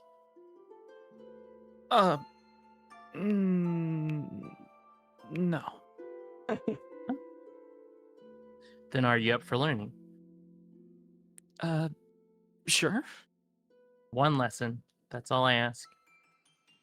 Yeah, I can do that.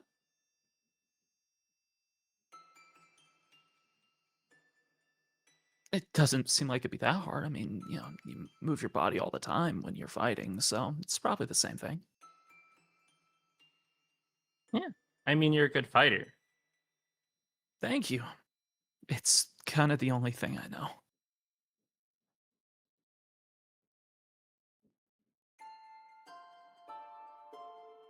Well, Mm. if that's how you talk. Maybe we should spar sometime. Oh, sure. I'd love to. Maybe you could show me how to play an instrument sometime. Sure.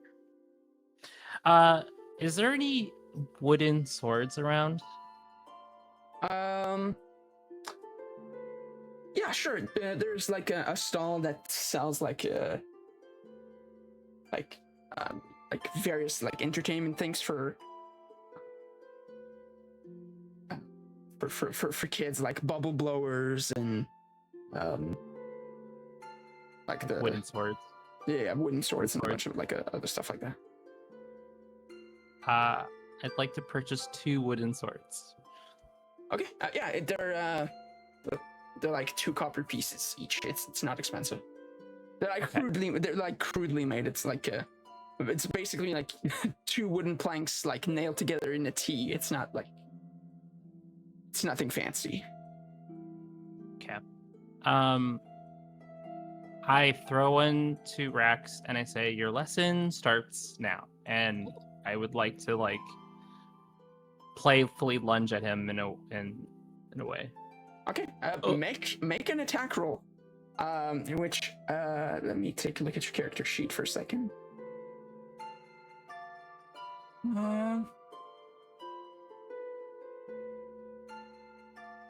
I guess it would be unarmed strike in this situation.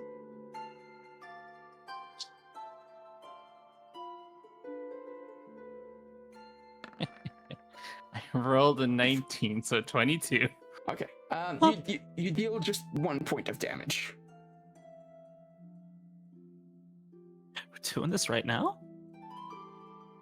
Oof. Why not? What? Yeah, I guess so. Sure, why not? Sorry, gotta be right back. Hold on. Just like bonked him on the head.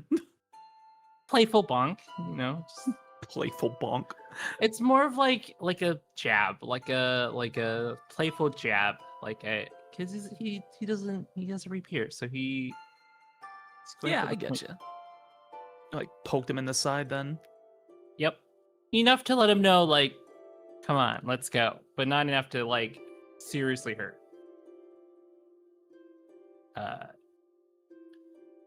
And it's more performative than it is like aggressive. I get you.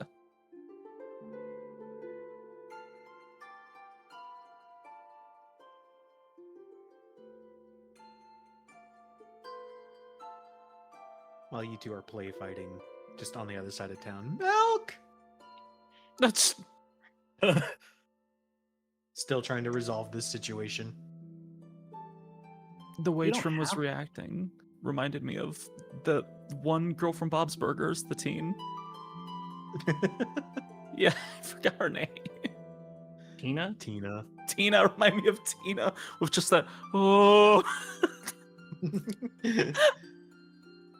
Your ass is grass and I'm gonna mow it. I hate that because my dad used to tell me that all the time, except for the last part. He just would tell me that, like, your ass is grass. Like, I don't know what that means. What does that mean? Your ass is grass and I'm gonna mow it. That's the phrase. Okay.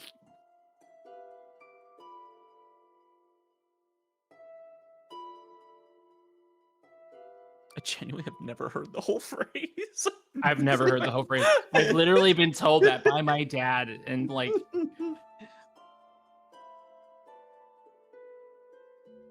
it means you're going into the ground to become plant food. Got it. Got it. Got it. Oh, Going in the ground. Oh. okay. I guess. You know what phrase I'd never understood? The don't throw the baby out with the bathwater one. What? I've never heard this. I have heard that. I don't know what it means. Yeah. Like what the fuck? Are you just like bathing a baby and you throw it out the window with water? Is that what it is? Maybe? Chat. Does anybody know what don't throw the baby out with the bathwater? Like, what's the context for that? Was that just like a thing that was happening? Like there's an epidemic of mothers bathing their children and just being like, yeet! All right, sorry, I'm back. We're throwing babies out windows. Not really. Not in game. Not in game. No, not out in of game. wash tubs.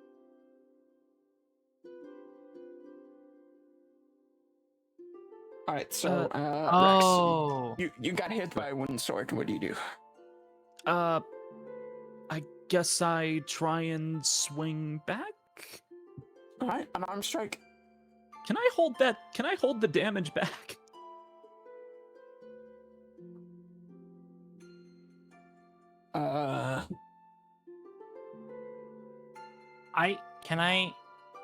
I want to play fight with Raks, and I think Raks doesn't want to actually do a strike. Can we do a like a dual check of some sort that we both are like performatively fighting, but we're not actually fighting? Sure, make a performance check each.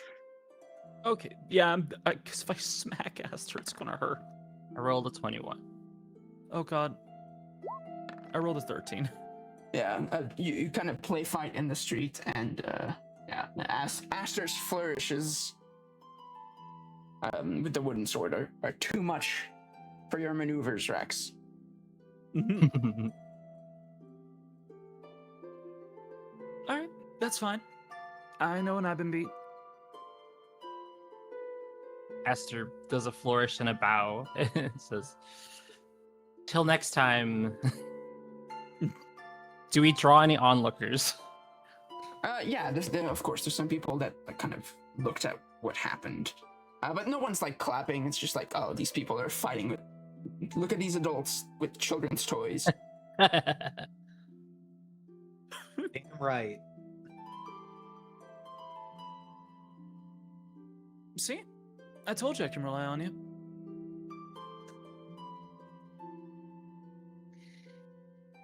Yeah, when it matters. Should we... Oh, what?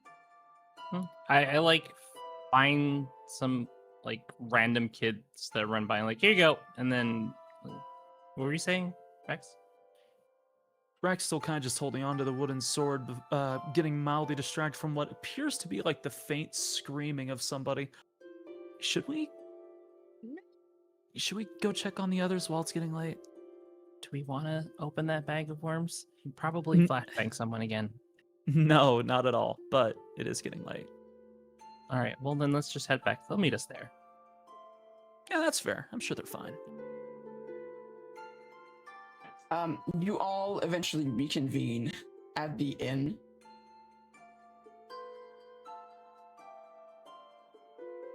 I like to think that Trim is sitting in a wash tub of goat milk. Goat milk. Just taking a whole ass bath in it. I left you alone. I left you alone for like a few hours. This is why I don't trust going to find him.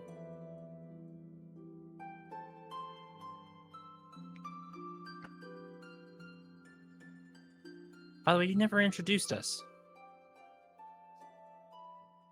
Oh, well, this is Rourke. He's my mentor. He took care of me after the war effort, or a battle in the war effort. And he's a really good guy.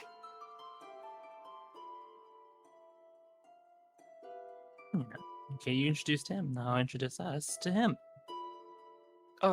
Yeah, of course. The one in the goat milk bath is Trim. He's a very My bright mouth is on fella. fire. Okay. This is Jacob. He's an archaeologist. I'd say normally you should ask questions, but in this case, probably don't. Mm-hmm. And this is Aster. He's a musician. Aster puts out his hand. Nice to meet you. He takes your hand. Likewise. I would like to firmly grasp his hat. Like, Are you trying to like strength test yes. Rourke? Okay. Make Yeah. a strength roll. Against his. I guess It's 6. Where's that 6. I would like to use my. Actually, It's athletics. Oh. It should be Oh, athletics. athletics? Yeah. Athletics? Okay. Do I lack proficiency in that? No, I do. I have proficiency. That's weird. I never knew that. It might be from like background or something. Rolled an 11. Okay.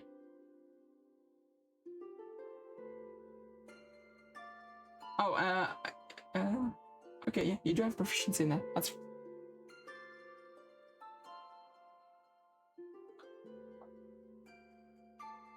he rolled a dirty 20. I would like to wince through the pain. So you start like squeezing his hand, trying to like do to check his strength, and he kind of smirks, and you can you noticeably see his arm flex, and you feel your hand go numb. How well do I hide that this is obviously painful? I guess you could do a performance check. 24. Yeah, you're able to hide the pain pretty well. Aster just smiles and says, "Nice to meet you." Single tear rolling down the side of his face. It just Wow, you're turns pretty turns strong. around so nobody can notice it. A single tear Yeah, I know. falls.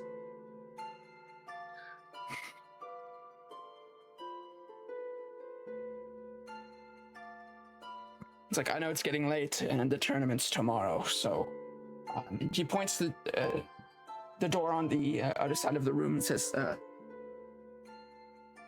there's plenty of rooms there. You can take one that suits your need and get some rest. Okay. Well, thank you, Rourke. Oh, Jacob. Jacob. Hmm? Hey, are you going to be okay to do this? Yeah. What? Why wouldn't I be? Are you being honest with me? Yeah. Hmm. What's wrong? You're just... You seem nervous. Well, I mean,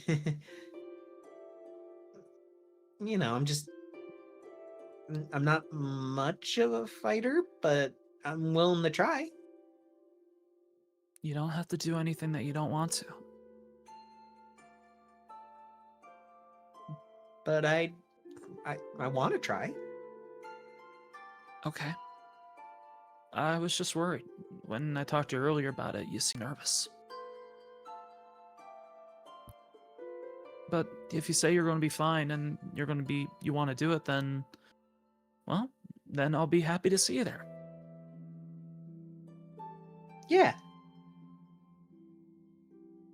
Anyway, good night.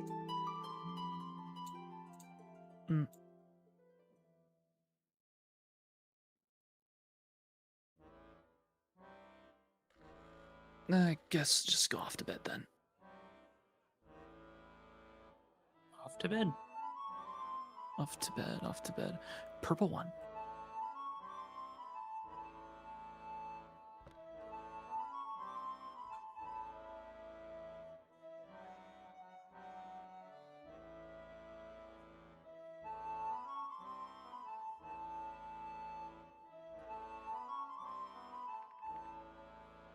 I locked my door.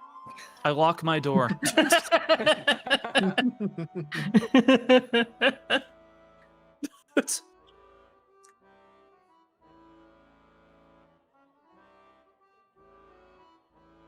Unlock my door.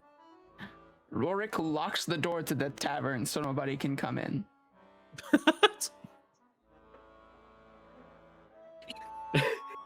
Just go in, just punch him and steal more. Go from scratch. You go and lock my door for me. Yeah, go lock your door As you do for that, you. I say, "Good night, Mom." Good night, teacup. Oh.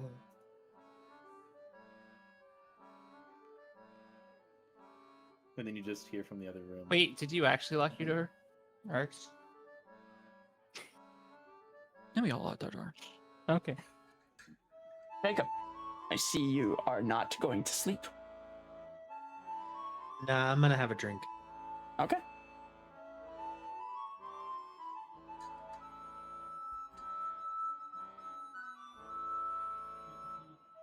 Think he's a little restless.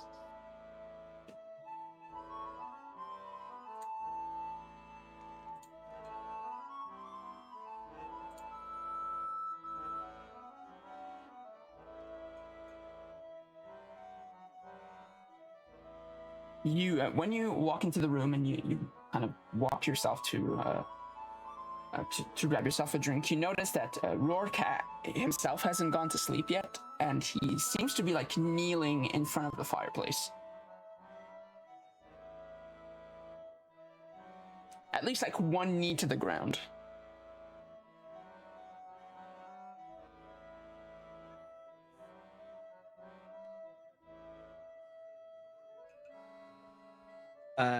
I rattle the cup and I make sure that my presence is known. Okay. He seems to like hurriedly do something, and then he gets up.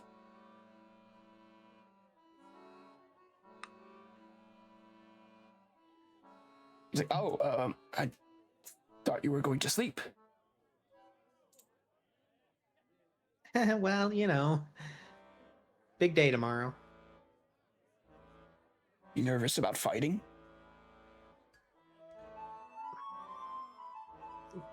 I didn't used to be. But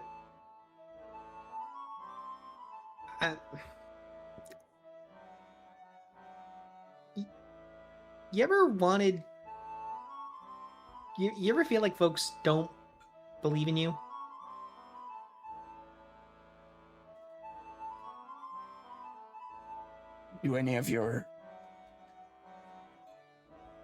Do you feel that way about any of your friends?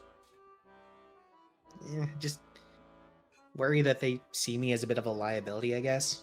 I'm not strong like Raks or talented like Aster or magically gifted like Trim. I'm just just me. You don't have to be any of those things to bring something to your party. I'm sure as an archaeologist you have wealth of knowledge and abilities that none of your friends can do. Well, sure, but not much. Are they gonna help in a tournament tomorrow? But I guess I want to prove myself a little bit. Do you have any maybe advice for me?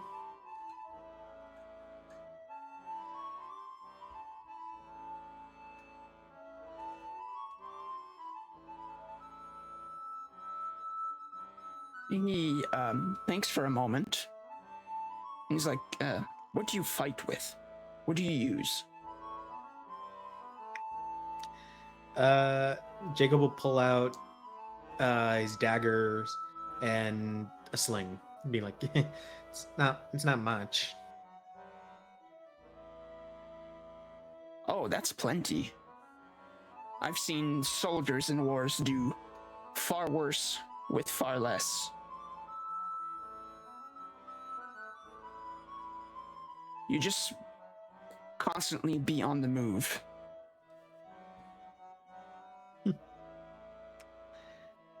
Well, With that I weapon- can do. With weapons like these, your greatest strength is mobility. So you gotta be quick on your feet and be ready to get out of the way if you need to.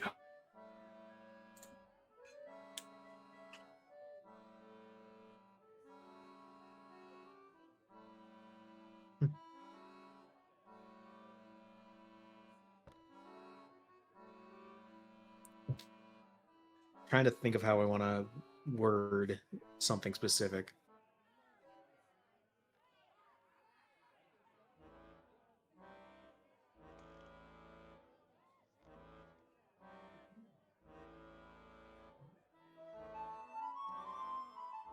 Word it as best you can.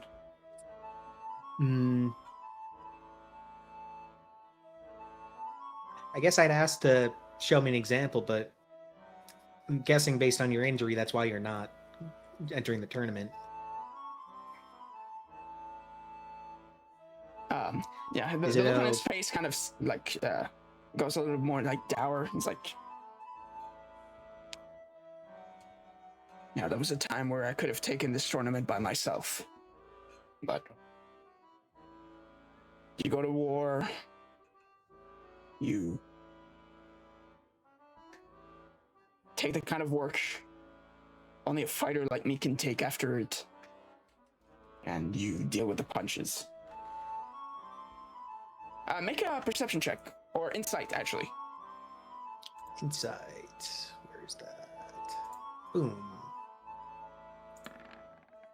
A 17. Okay. As he says that, you kind of notice that he's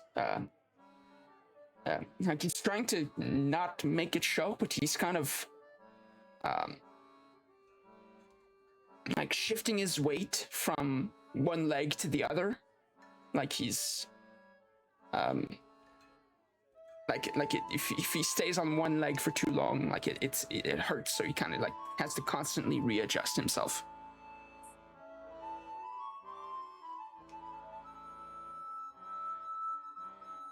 Yeah. You I don't mean to be rude by asking this, but do you need like a hand getting into your bed tonight? I'm okay. All right.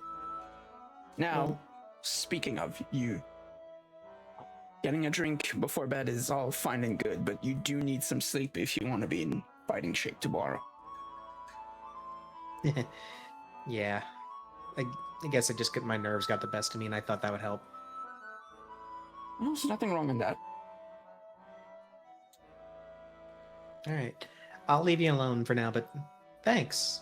I really appreciate it. I can see why Raks looks up to you a lot. He smiles. And not just in like the usual sense, like he looks up to you. You get No, it. I got it. I got it. Because in that regard, I looked up to you too. Anyway, I'm just gonna go now.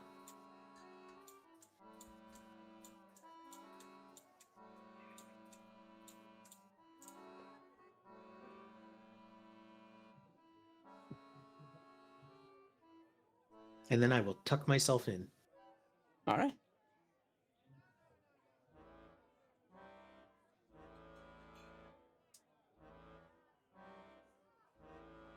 And after a restful night of sleep,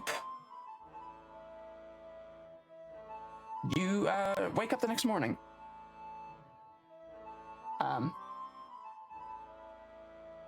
And what wakes you up is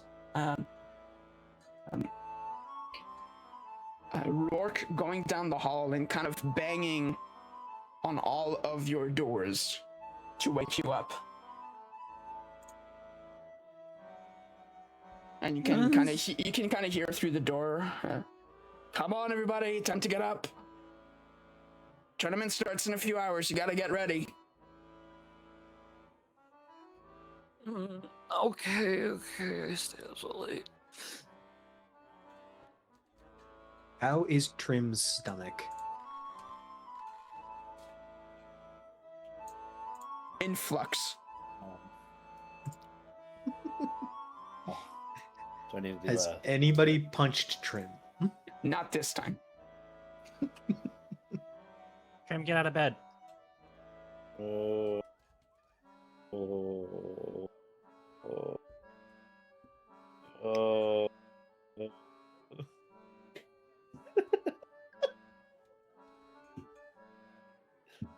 You don't look good. You okay, Trim? There's something on my head. That was from the other day. Somehow I feel this is just karma. Good morning, Rourke.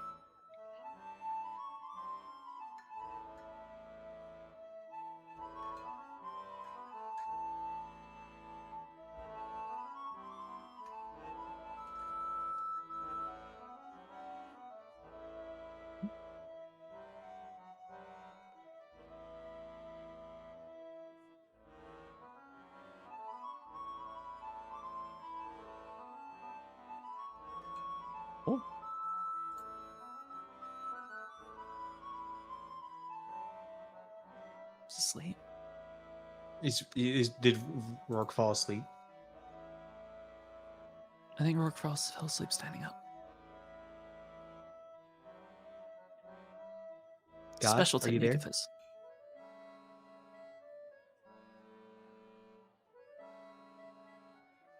God, are you there? It's me, Jacob. I think God's eating berries.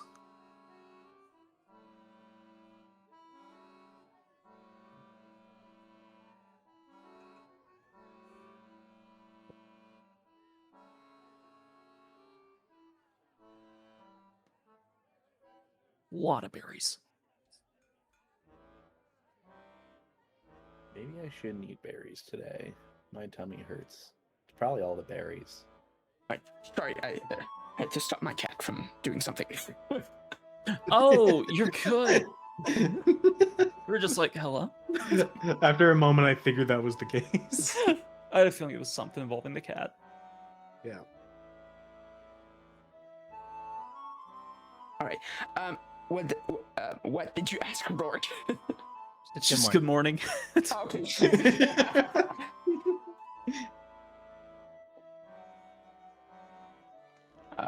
All right. Good morning, everybody.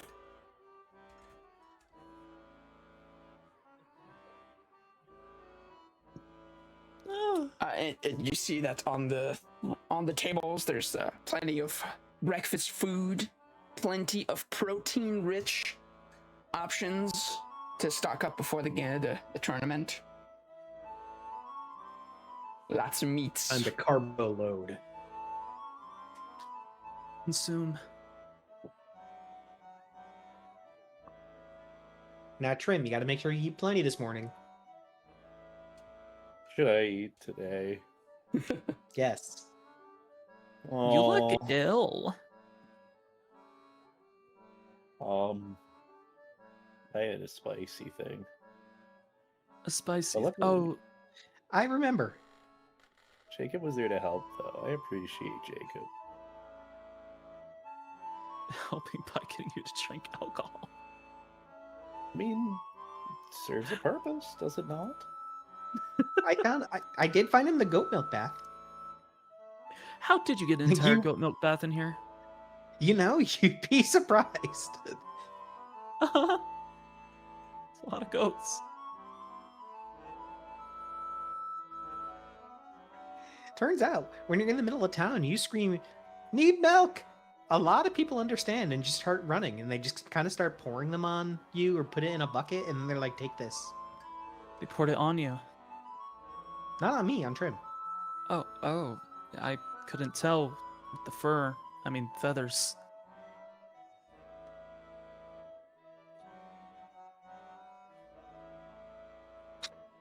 That's true. You have a good point. We I are might throwing you in the shower later. Wait, I went to bed with goat milk. Oh my god. I mean, there's nowhere else to clean. You There's like were the bed soaked in goat milk. all the feathers are crusty a little bit.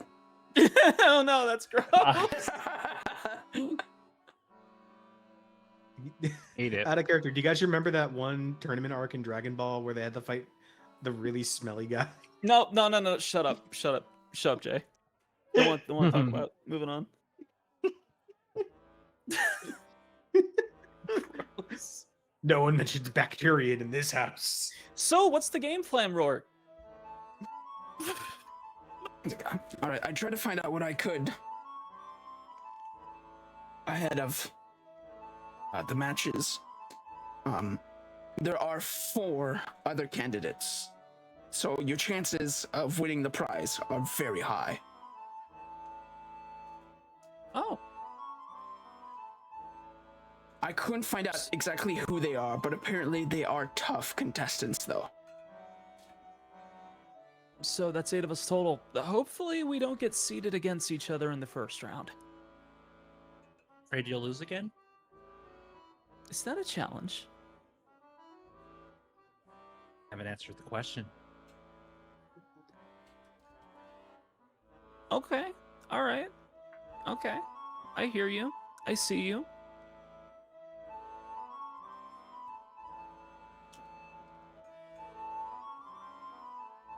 Jacob does the little like Futurama squint towards them, like I know what you are.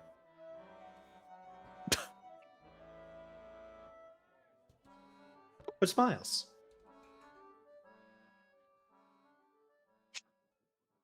After um,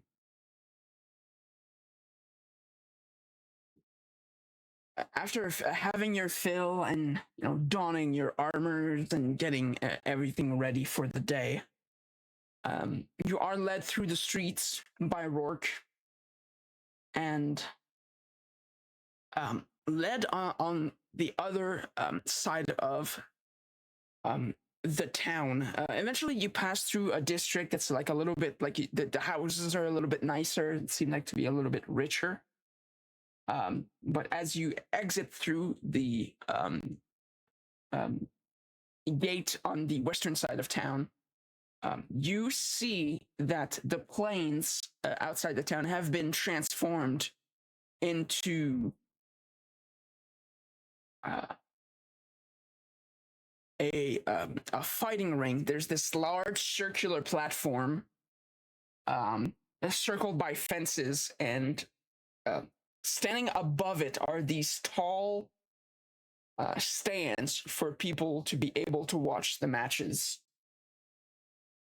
And Rourke leads you to just on the other side of the said fence are benches, and he gets you to sit down. And I'm going to transfer you over to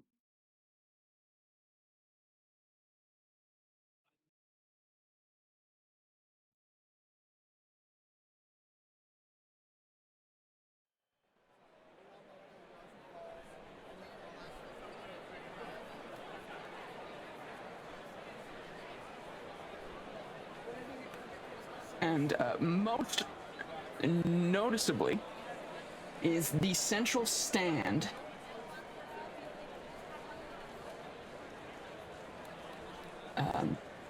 has a large wooden throne, and on top of it sits Reginald McFlumperton.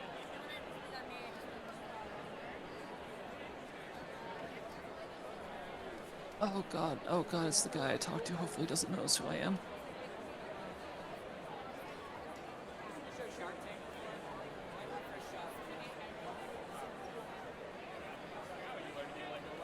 Is that a bear that looks like Cloud Strife? You'll see. You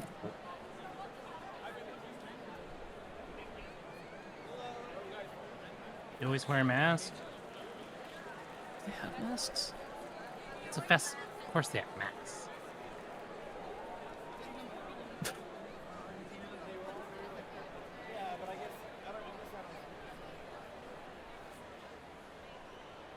I feel like it might stand out a bit, but yeah, I'd be willing to try a mask.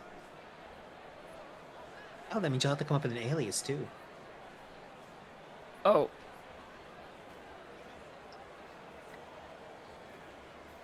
What if we called you Scar? It's kind of sick as fuck, actually, yeah. I have costumes, so I would have a mask. I would say. Okay. Rourke kind of interjects and says, "Is this a bad time to say that I've signed you up with your real names?" He knows who I am! You can still wear the mask. Oh. Maybe he's he'll got think it's a different Raks. Yeah, a different... Right. You know, I'm the only one here that's not like wearing standard clothing. And so a face would help? Like a face covering would help? Yeah,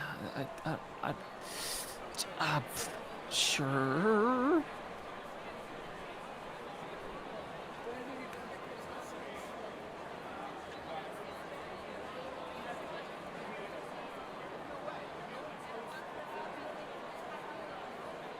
In any case, it's not like he's going to disqualify you just because he recognizes you. Trim backwards is mert.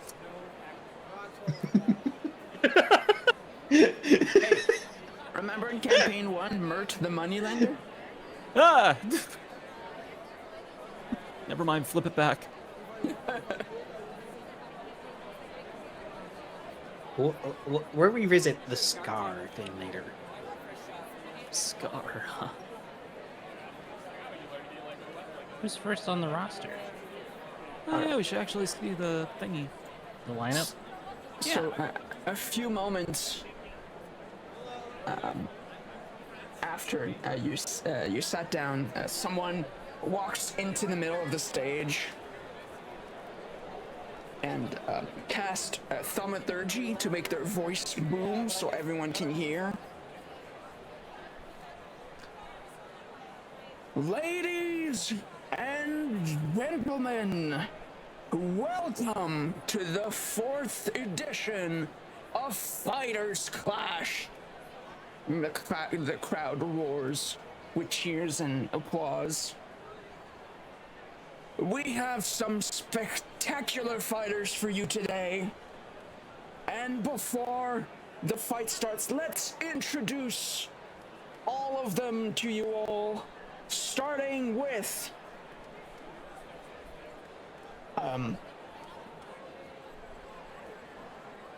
and he kind of grabs a scroll and unfurls it to take a look.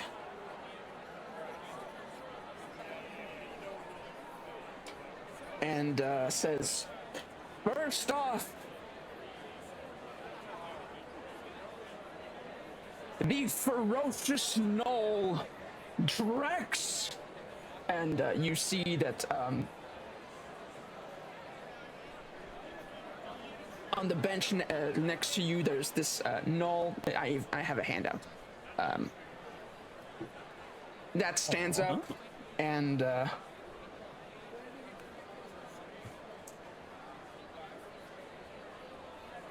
kind of waves at the crowd and takes out his 2 swords and does like a cool like twirl trick.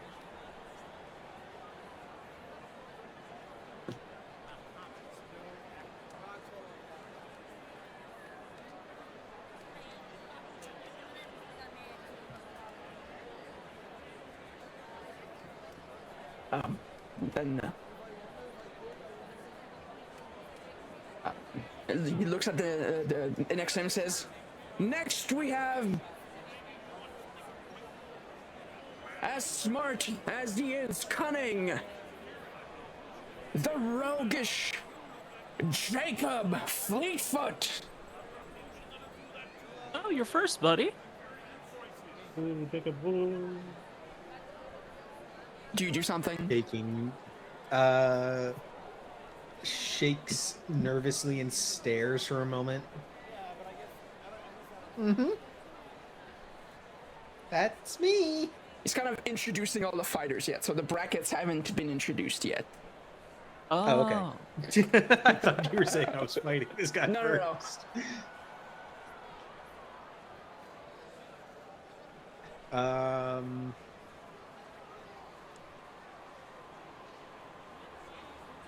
You just kind of a sheepish wave to the crowd. No. I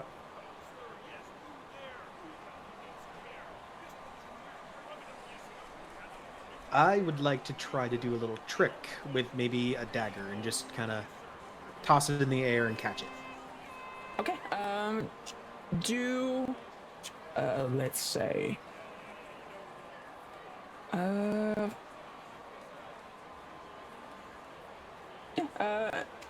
gonna say acrobatics. Okay. 'Cause, I'm not trying to like be threatening, just trying to posture a little bit, you know? Okay, yeah, sure. A 22. Oh, you try not to posture, but you make it look fucking awesome. You know, like you thought you were gonna go for a little like little flip toss or something, but you kind of put a little more of a swing into it, and it swings in the air and does like a triple axle as it swings down, and you're able to just like grab it by the handle, arm up in the air, like blade pointed to the sky, and it looks fucking cool.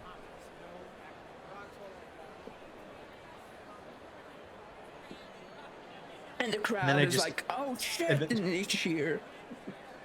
And then I just very quickly sit back down, vibrating like, I didn't mean to do that.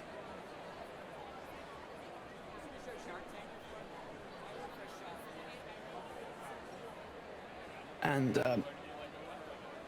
the announcer reads the next name on the list and says,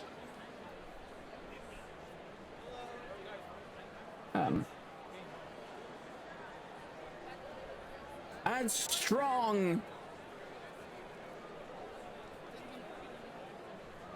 as a dragon. It's the great warrior Ulrich. And this big beefy bear man stands up. He has like blonde hair tied in a ponytail, and he does like a big large wave to the crowd, and then he sits back down. He seems nice.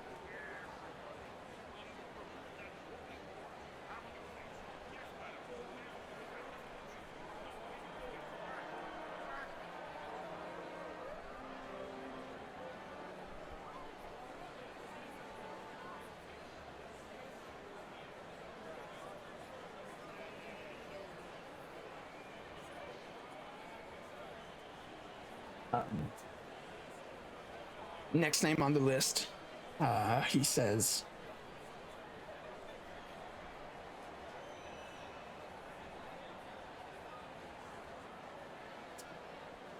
he seems to like read something on the scroll, then his like brows furrows, like he just read something weird, and says,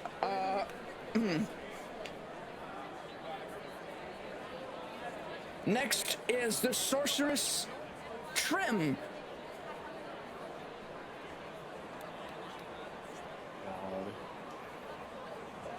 Nay. Sorceress? Sorceress? It's the sorceress, like O-U-S. Oh. We're having an Leans epiphany over to there. Raks. Leans over to Raks. Have we been misgendering Trim the entire time? Yeah, I don't think we even asked, actually. Oh no.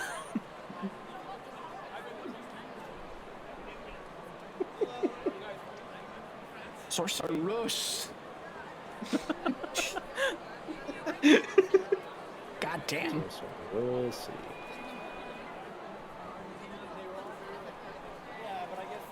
I just have like the title of Sorcerer. We'll see. I don't like it. Oh God. I am not calling you that. Aw.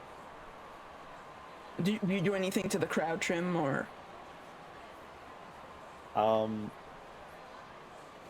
Should we close our My eyes? body's still. Jacob and Rax distinctly close their eyes. Hey guys, look at. Well, to be fair, he could cast fireworks as actual fireworks this time, because it's not an enclosed space. It's open air. Like, could I actually? Trim your spell Could, slots. but It's Trim. a level 2 spell slot right before a tournament, so Trim your spell slots, please. The internal dialogue of my team is asking me not to throw, so I'm not. Hey, if that's what your character would do. You burned your level 2 spell slot for aura. Isn't that what I've been doing it for this whole time? Have you? Oh, I think. You'll never know. Yeah, I the really- announcer speaks up again. It says, hailing from distant lands, the cunning Shari. And you see she, this tiger woman, gets up and kind of just twirls her size in her hand.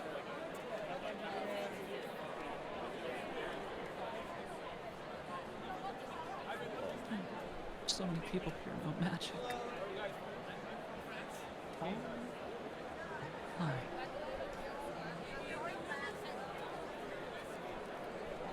Next, the traveling minstrel. Minstrel. Aster. Aster gets up, tips his hat, and casts Gusberg.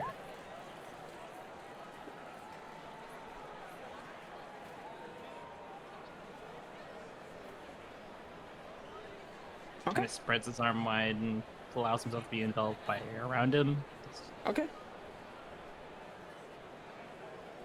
You hear like whoosh.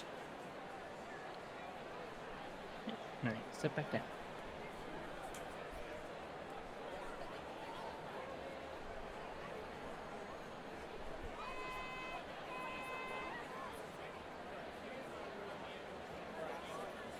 And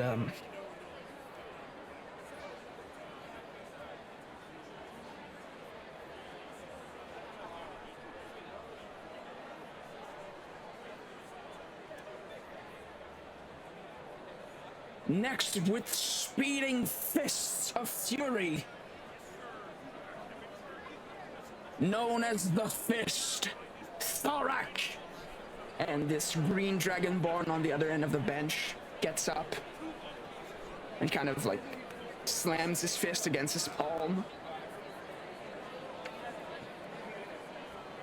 I really don't want to fight a guy called the Fist. I did not. It'd be disrespectful. Why? Why?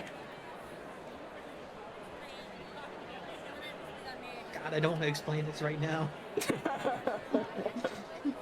Now it's not the time to use that. Does Jacob laugh on it?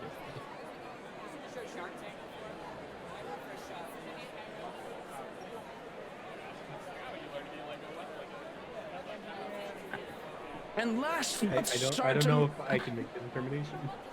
No, please do.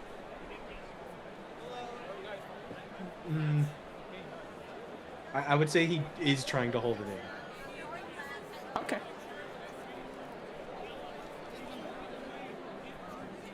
And the announcer says, and last but certainly not least,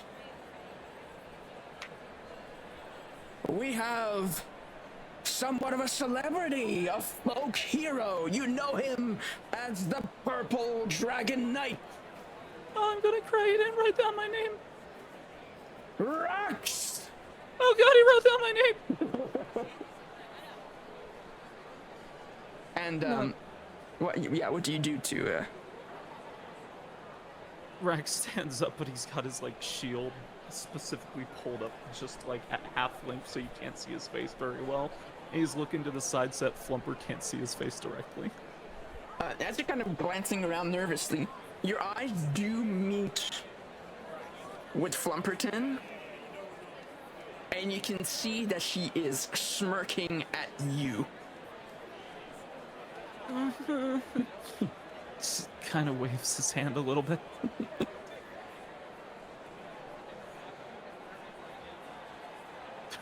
Rak's gonna very quietly sit down and neck like cracking as he turns to look at Roar.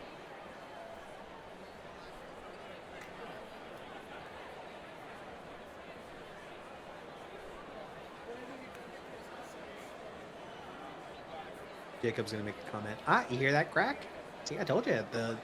I told you I knew what I was doing.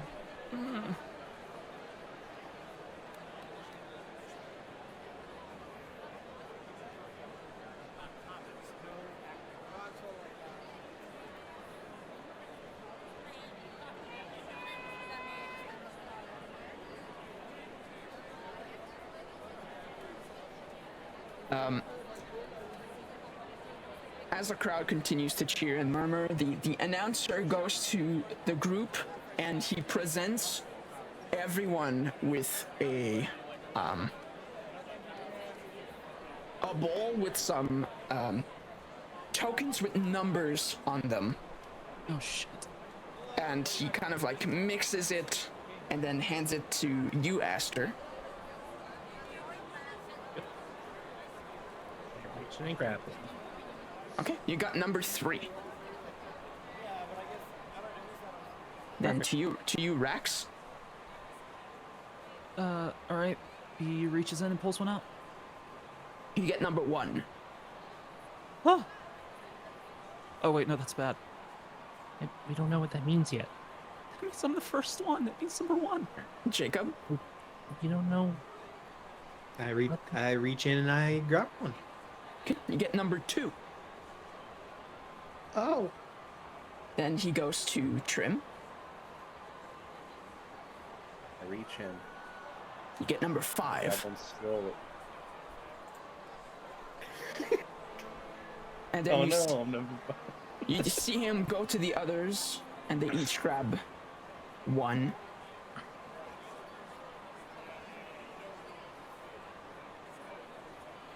And then the announcer goes back to the stage.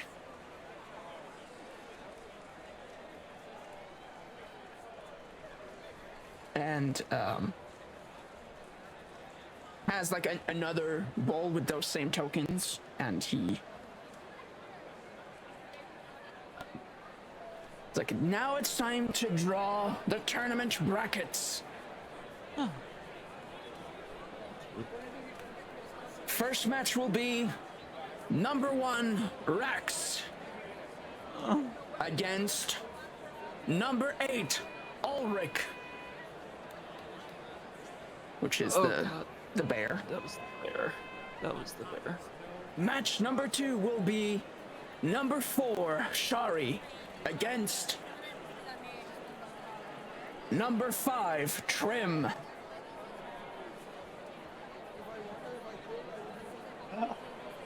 Third match, number 2 Jacob against number 7 Drex.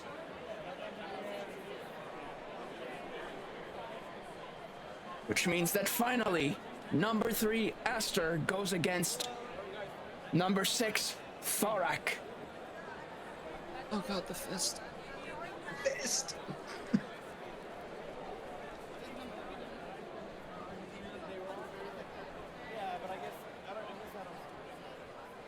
First match to the stage. Raks versus Ulrich. Oh, I have to go first.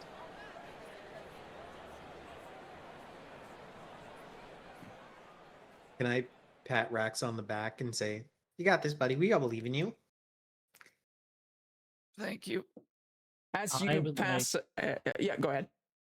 I'd like to root for him and cast Bardic Inspiration. Okay.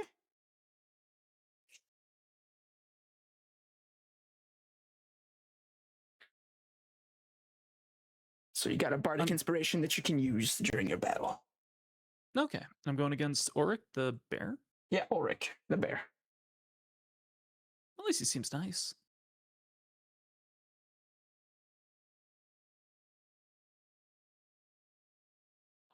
Just kind of waving over at Auric. He gives you a big thumbs up and like a big smile. He's a fan. He's a big fan of Rax. Gives a sigh of relief that the person he's going up against doesn't seem like he's going to rip his arms off.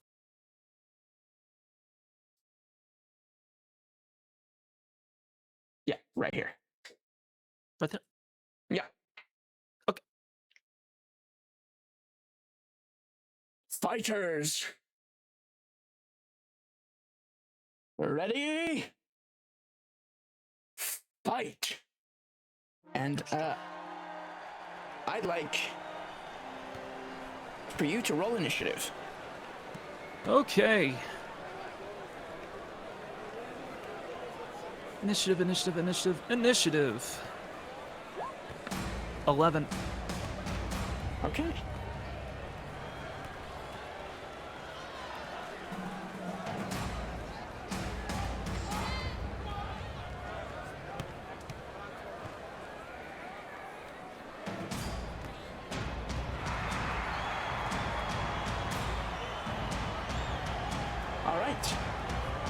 right. You get the first turn. You go first.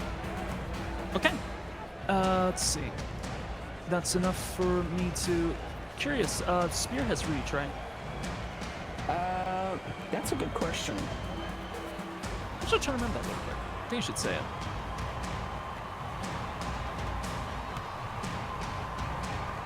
Proficient melee spear simple. I don't think so. No. You can throw it, but I'm good on that. you need like something like a pole to be. Yeah. I guess Raks will very quickly run up with a spear and shield and go for a swing. Okay.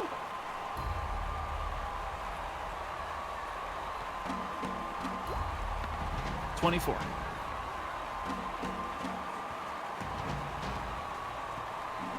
Goddamn, yeah, that's a hit. All right. Activate sap then.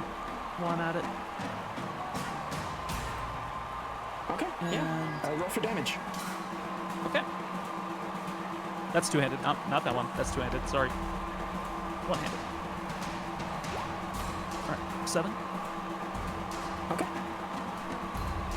And sap. Yep. Put it in. Yeah. All right. Okay, has disadvantage on its attack next turn.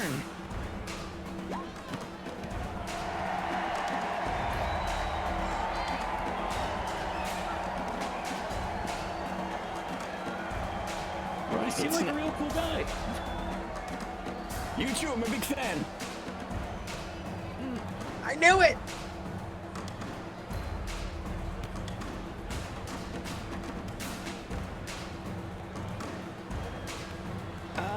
Does 18 hit?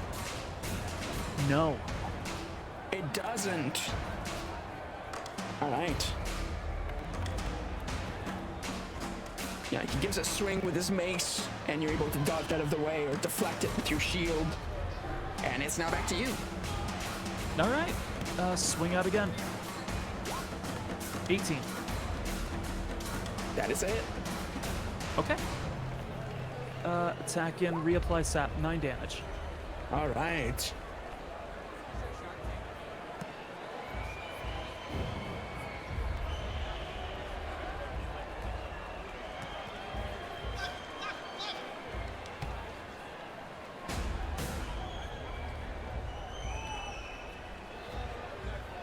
All right.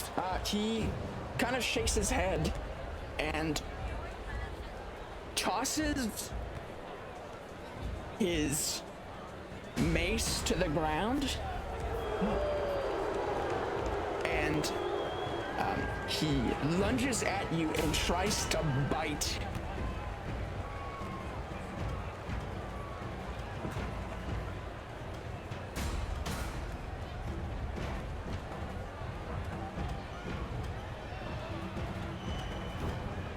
Does 19 hit? 19 matches. Matches? Okay, then it's a hit. Okay.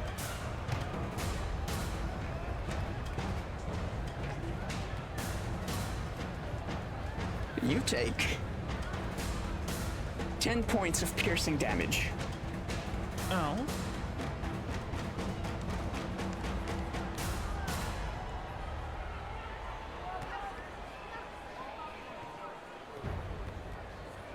It's your turn. All right. Silly question. Are we refunded anything between matches? Yeah, there is a healer that will take care of everyone between matches, so you don't have to worry about that. Okay, so we can expend our stuff. All right. Oh, yeah. Otherwise, what's the point? okay. The fun of it is to go all out. Fair enough. Swing out again. That is a 9. That's not enough. Okay. You have your bardic, right? What does You could Bardic do spend- again? You could spend your bardic. On a fail, you can spend your bardic inspiration dice, which I think is D8 right now for you. Yeah. Oh, I think that's a little bit too low to be using that. Well, you could roll a D8 and find out. I'll save it. Okay. But I will activate one of my second winds. Okay, cool. So roll 1d10 plus 3. All right, heal 7. Okay, perfect.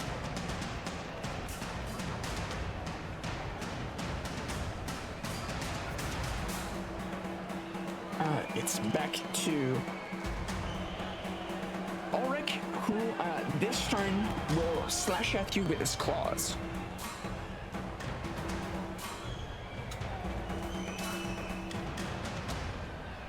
It's another 19.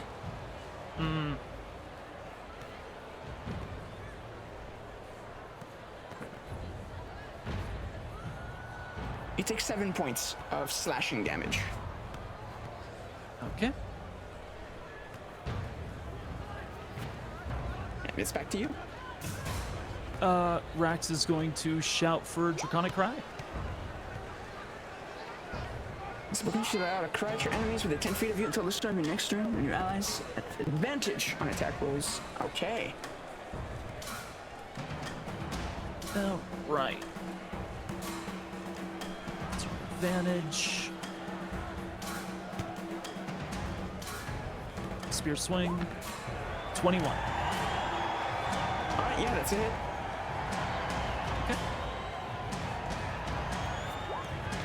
Okay. Action surge. Okay. 4 points of piercing damage.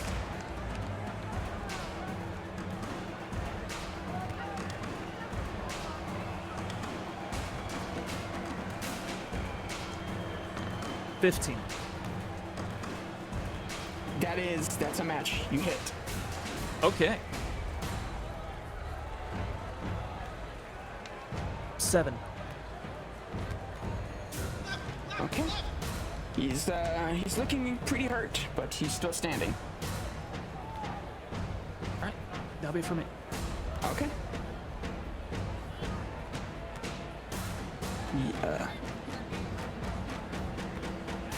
He lets out like a loud roar, and he attacks again with his claws. Okay. First attack, he attacks twice, 2 slashes. First attack hits. You take 4 points of slashing damage. Second attack is a crit.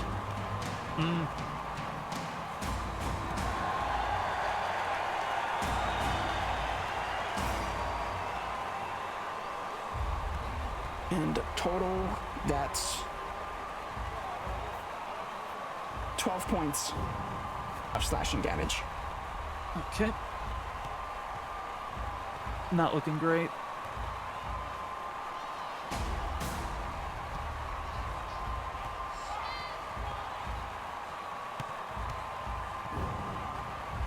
And it's back to you. Okay. Draconic Cry again.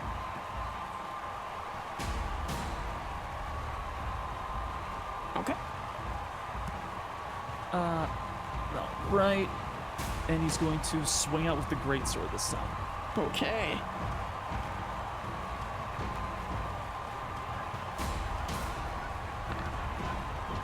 $14. Bardic Inspiration. All right. Roll a d8. Okay. I mean, you technically don't need to read, because even a 1 would have been enough. But, yeah, that's a hit. All right.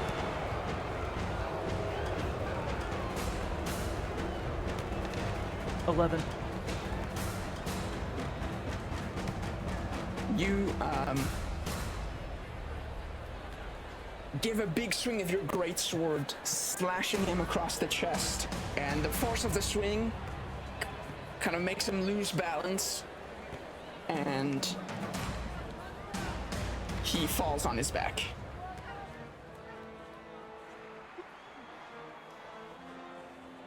And he doesn't get back up.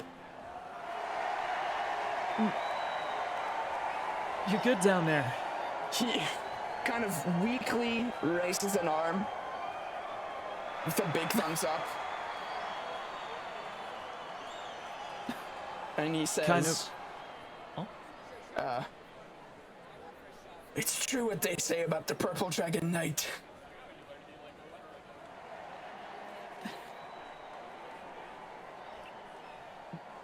Well, let's get you to the medic. And he reaches down and grabs the arm and starts carrying him over if he can. Oh, yeah, absolutely.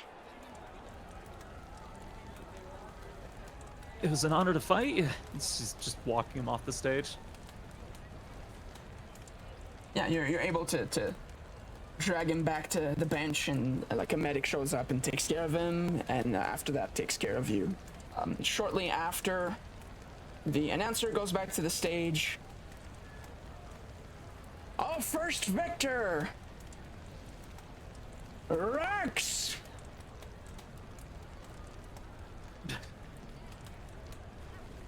Raks just smiling and waving him, turning his head over to Flump Bun and starts waving a little bit more in that direction.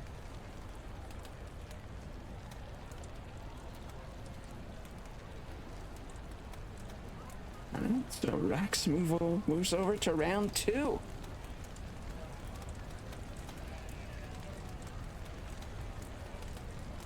So, warning to the three of you, that guy kind of actually really fucked me up.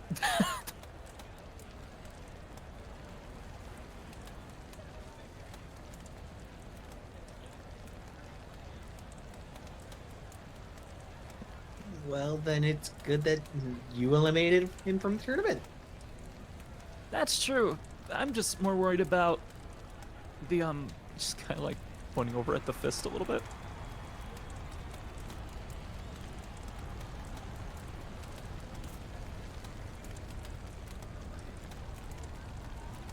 That guy, I don't know if it's just the name or the fact that it looks like he could bench press all of us.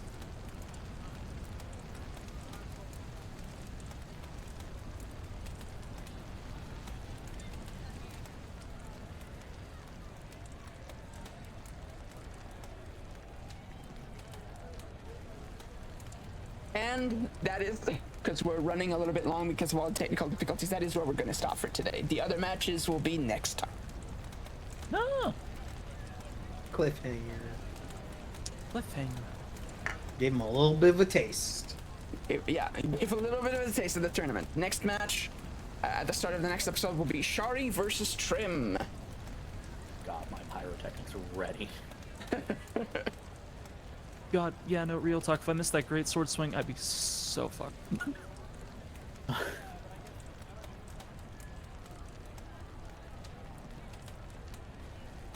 Is this where I come in? Outro, intro. Everyone.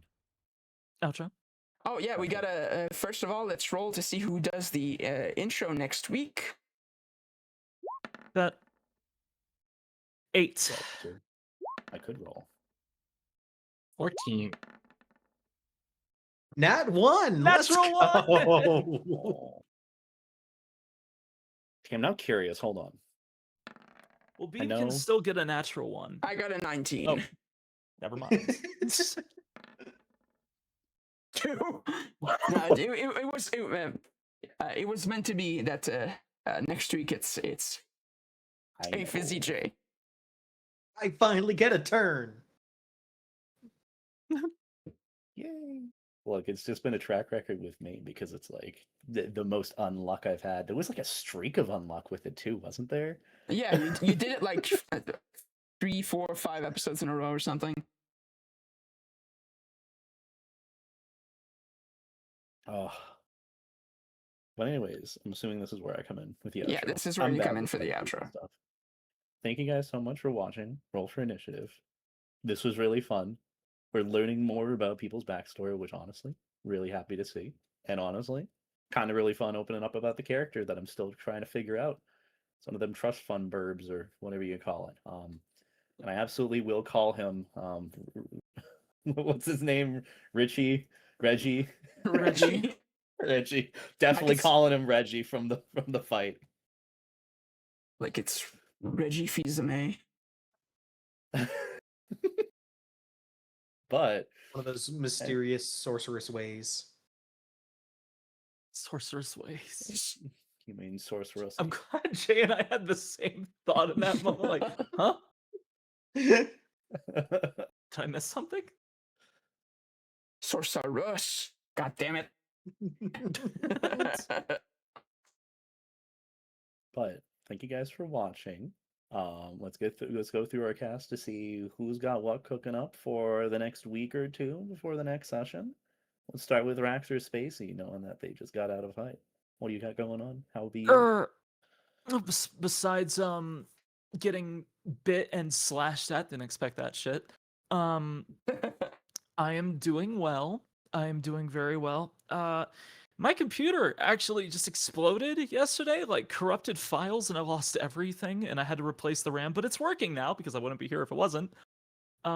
And I've been on some affirming medication for about like 4 days now, so I'm doing great overall. I'm doing fantastic. Yay. Yay. That's about it. That might be for Spacey. So awesome. Let's see. Whoa. Next up, though, we have Aster or Keat. What you got going on? I'm Aster Key. I don't have much going on. I did a rare stream of Power World. That was fun, but other than that, just living the life. Got some stuff, personal stuff coming up soon, so I'm glad we were able to do D&D this weekend. So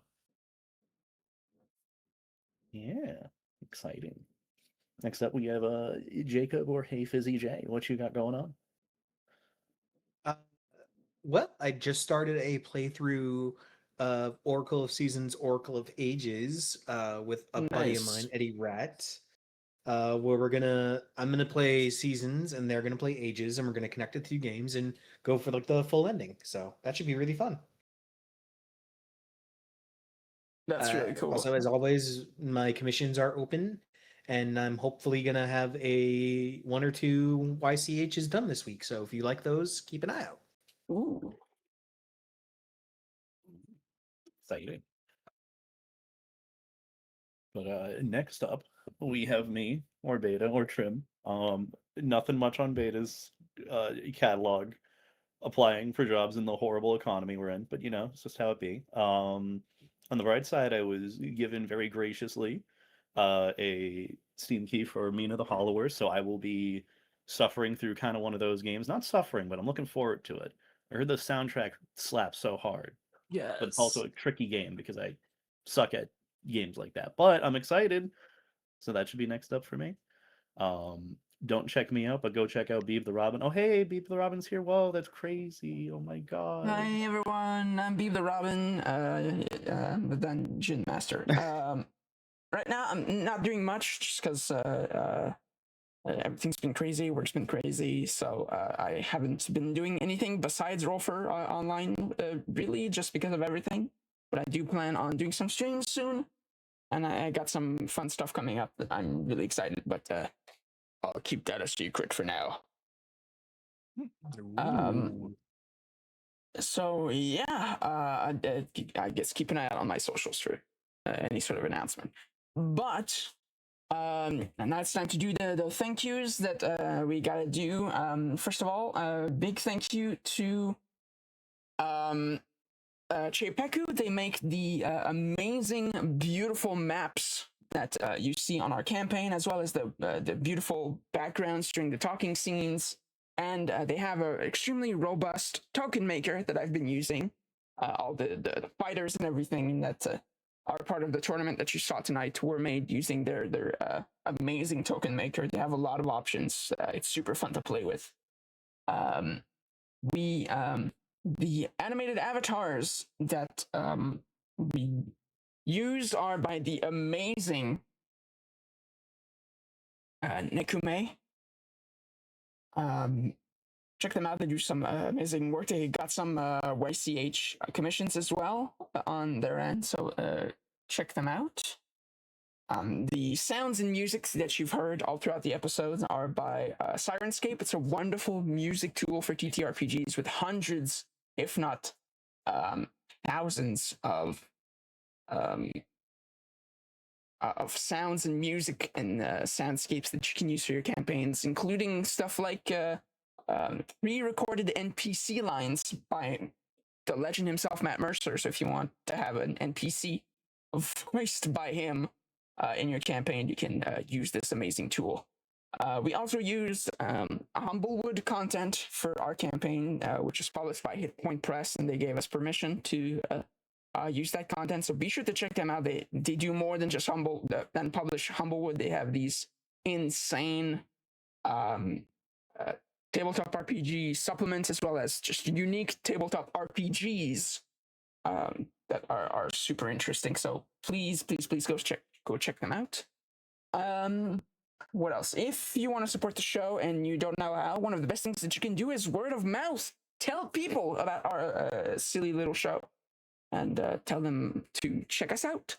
Otherwise, you can always leave us a review on your favorite podcast platform of choice, because that helps the show's ranking and might help some people discover us. So that's always good to do. Tentatively, our next episode should be August 2nd. So that's in 2 weeks. So we'll check with all of us and make sure to keep you guys updated. If you want to do fan art for the show, or if you do fan art for the show, be sure to send it to us on our Blue Sky, so that we can add it to our wonderful fan art gallery that we show at the start and end of all of our episodes, so that we can credit you and show the amazing work you do, which means so much. So that's going to be it for us tonight. We'll see you guys in 2 weeks. Have a good one. Bye-bye. Goodbye. Bye. Bye-bye.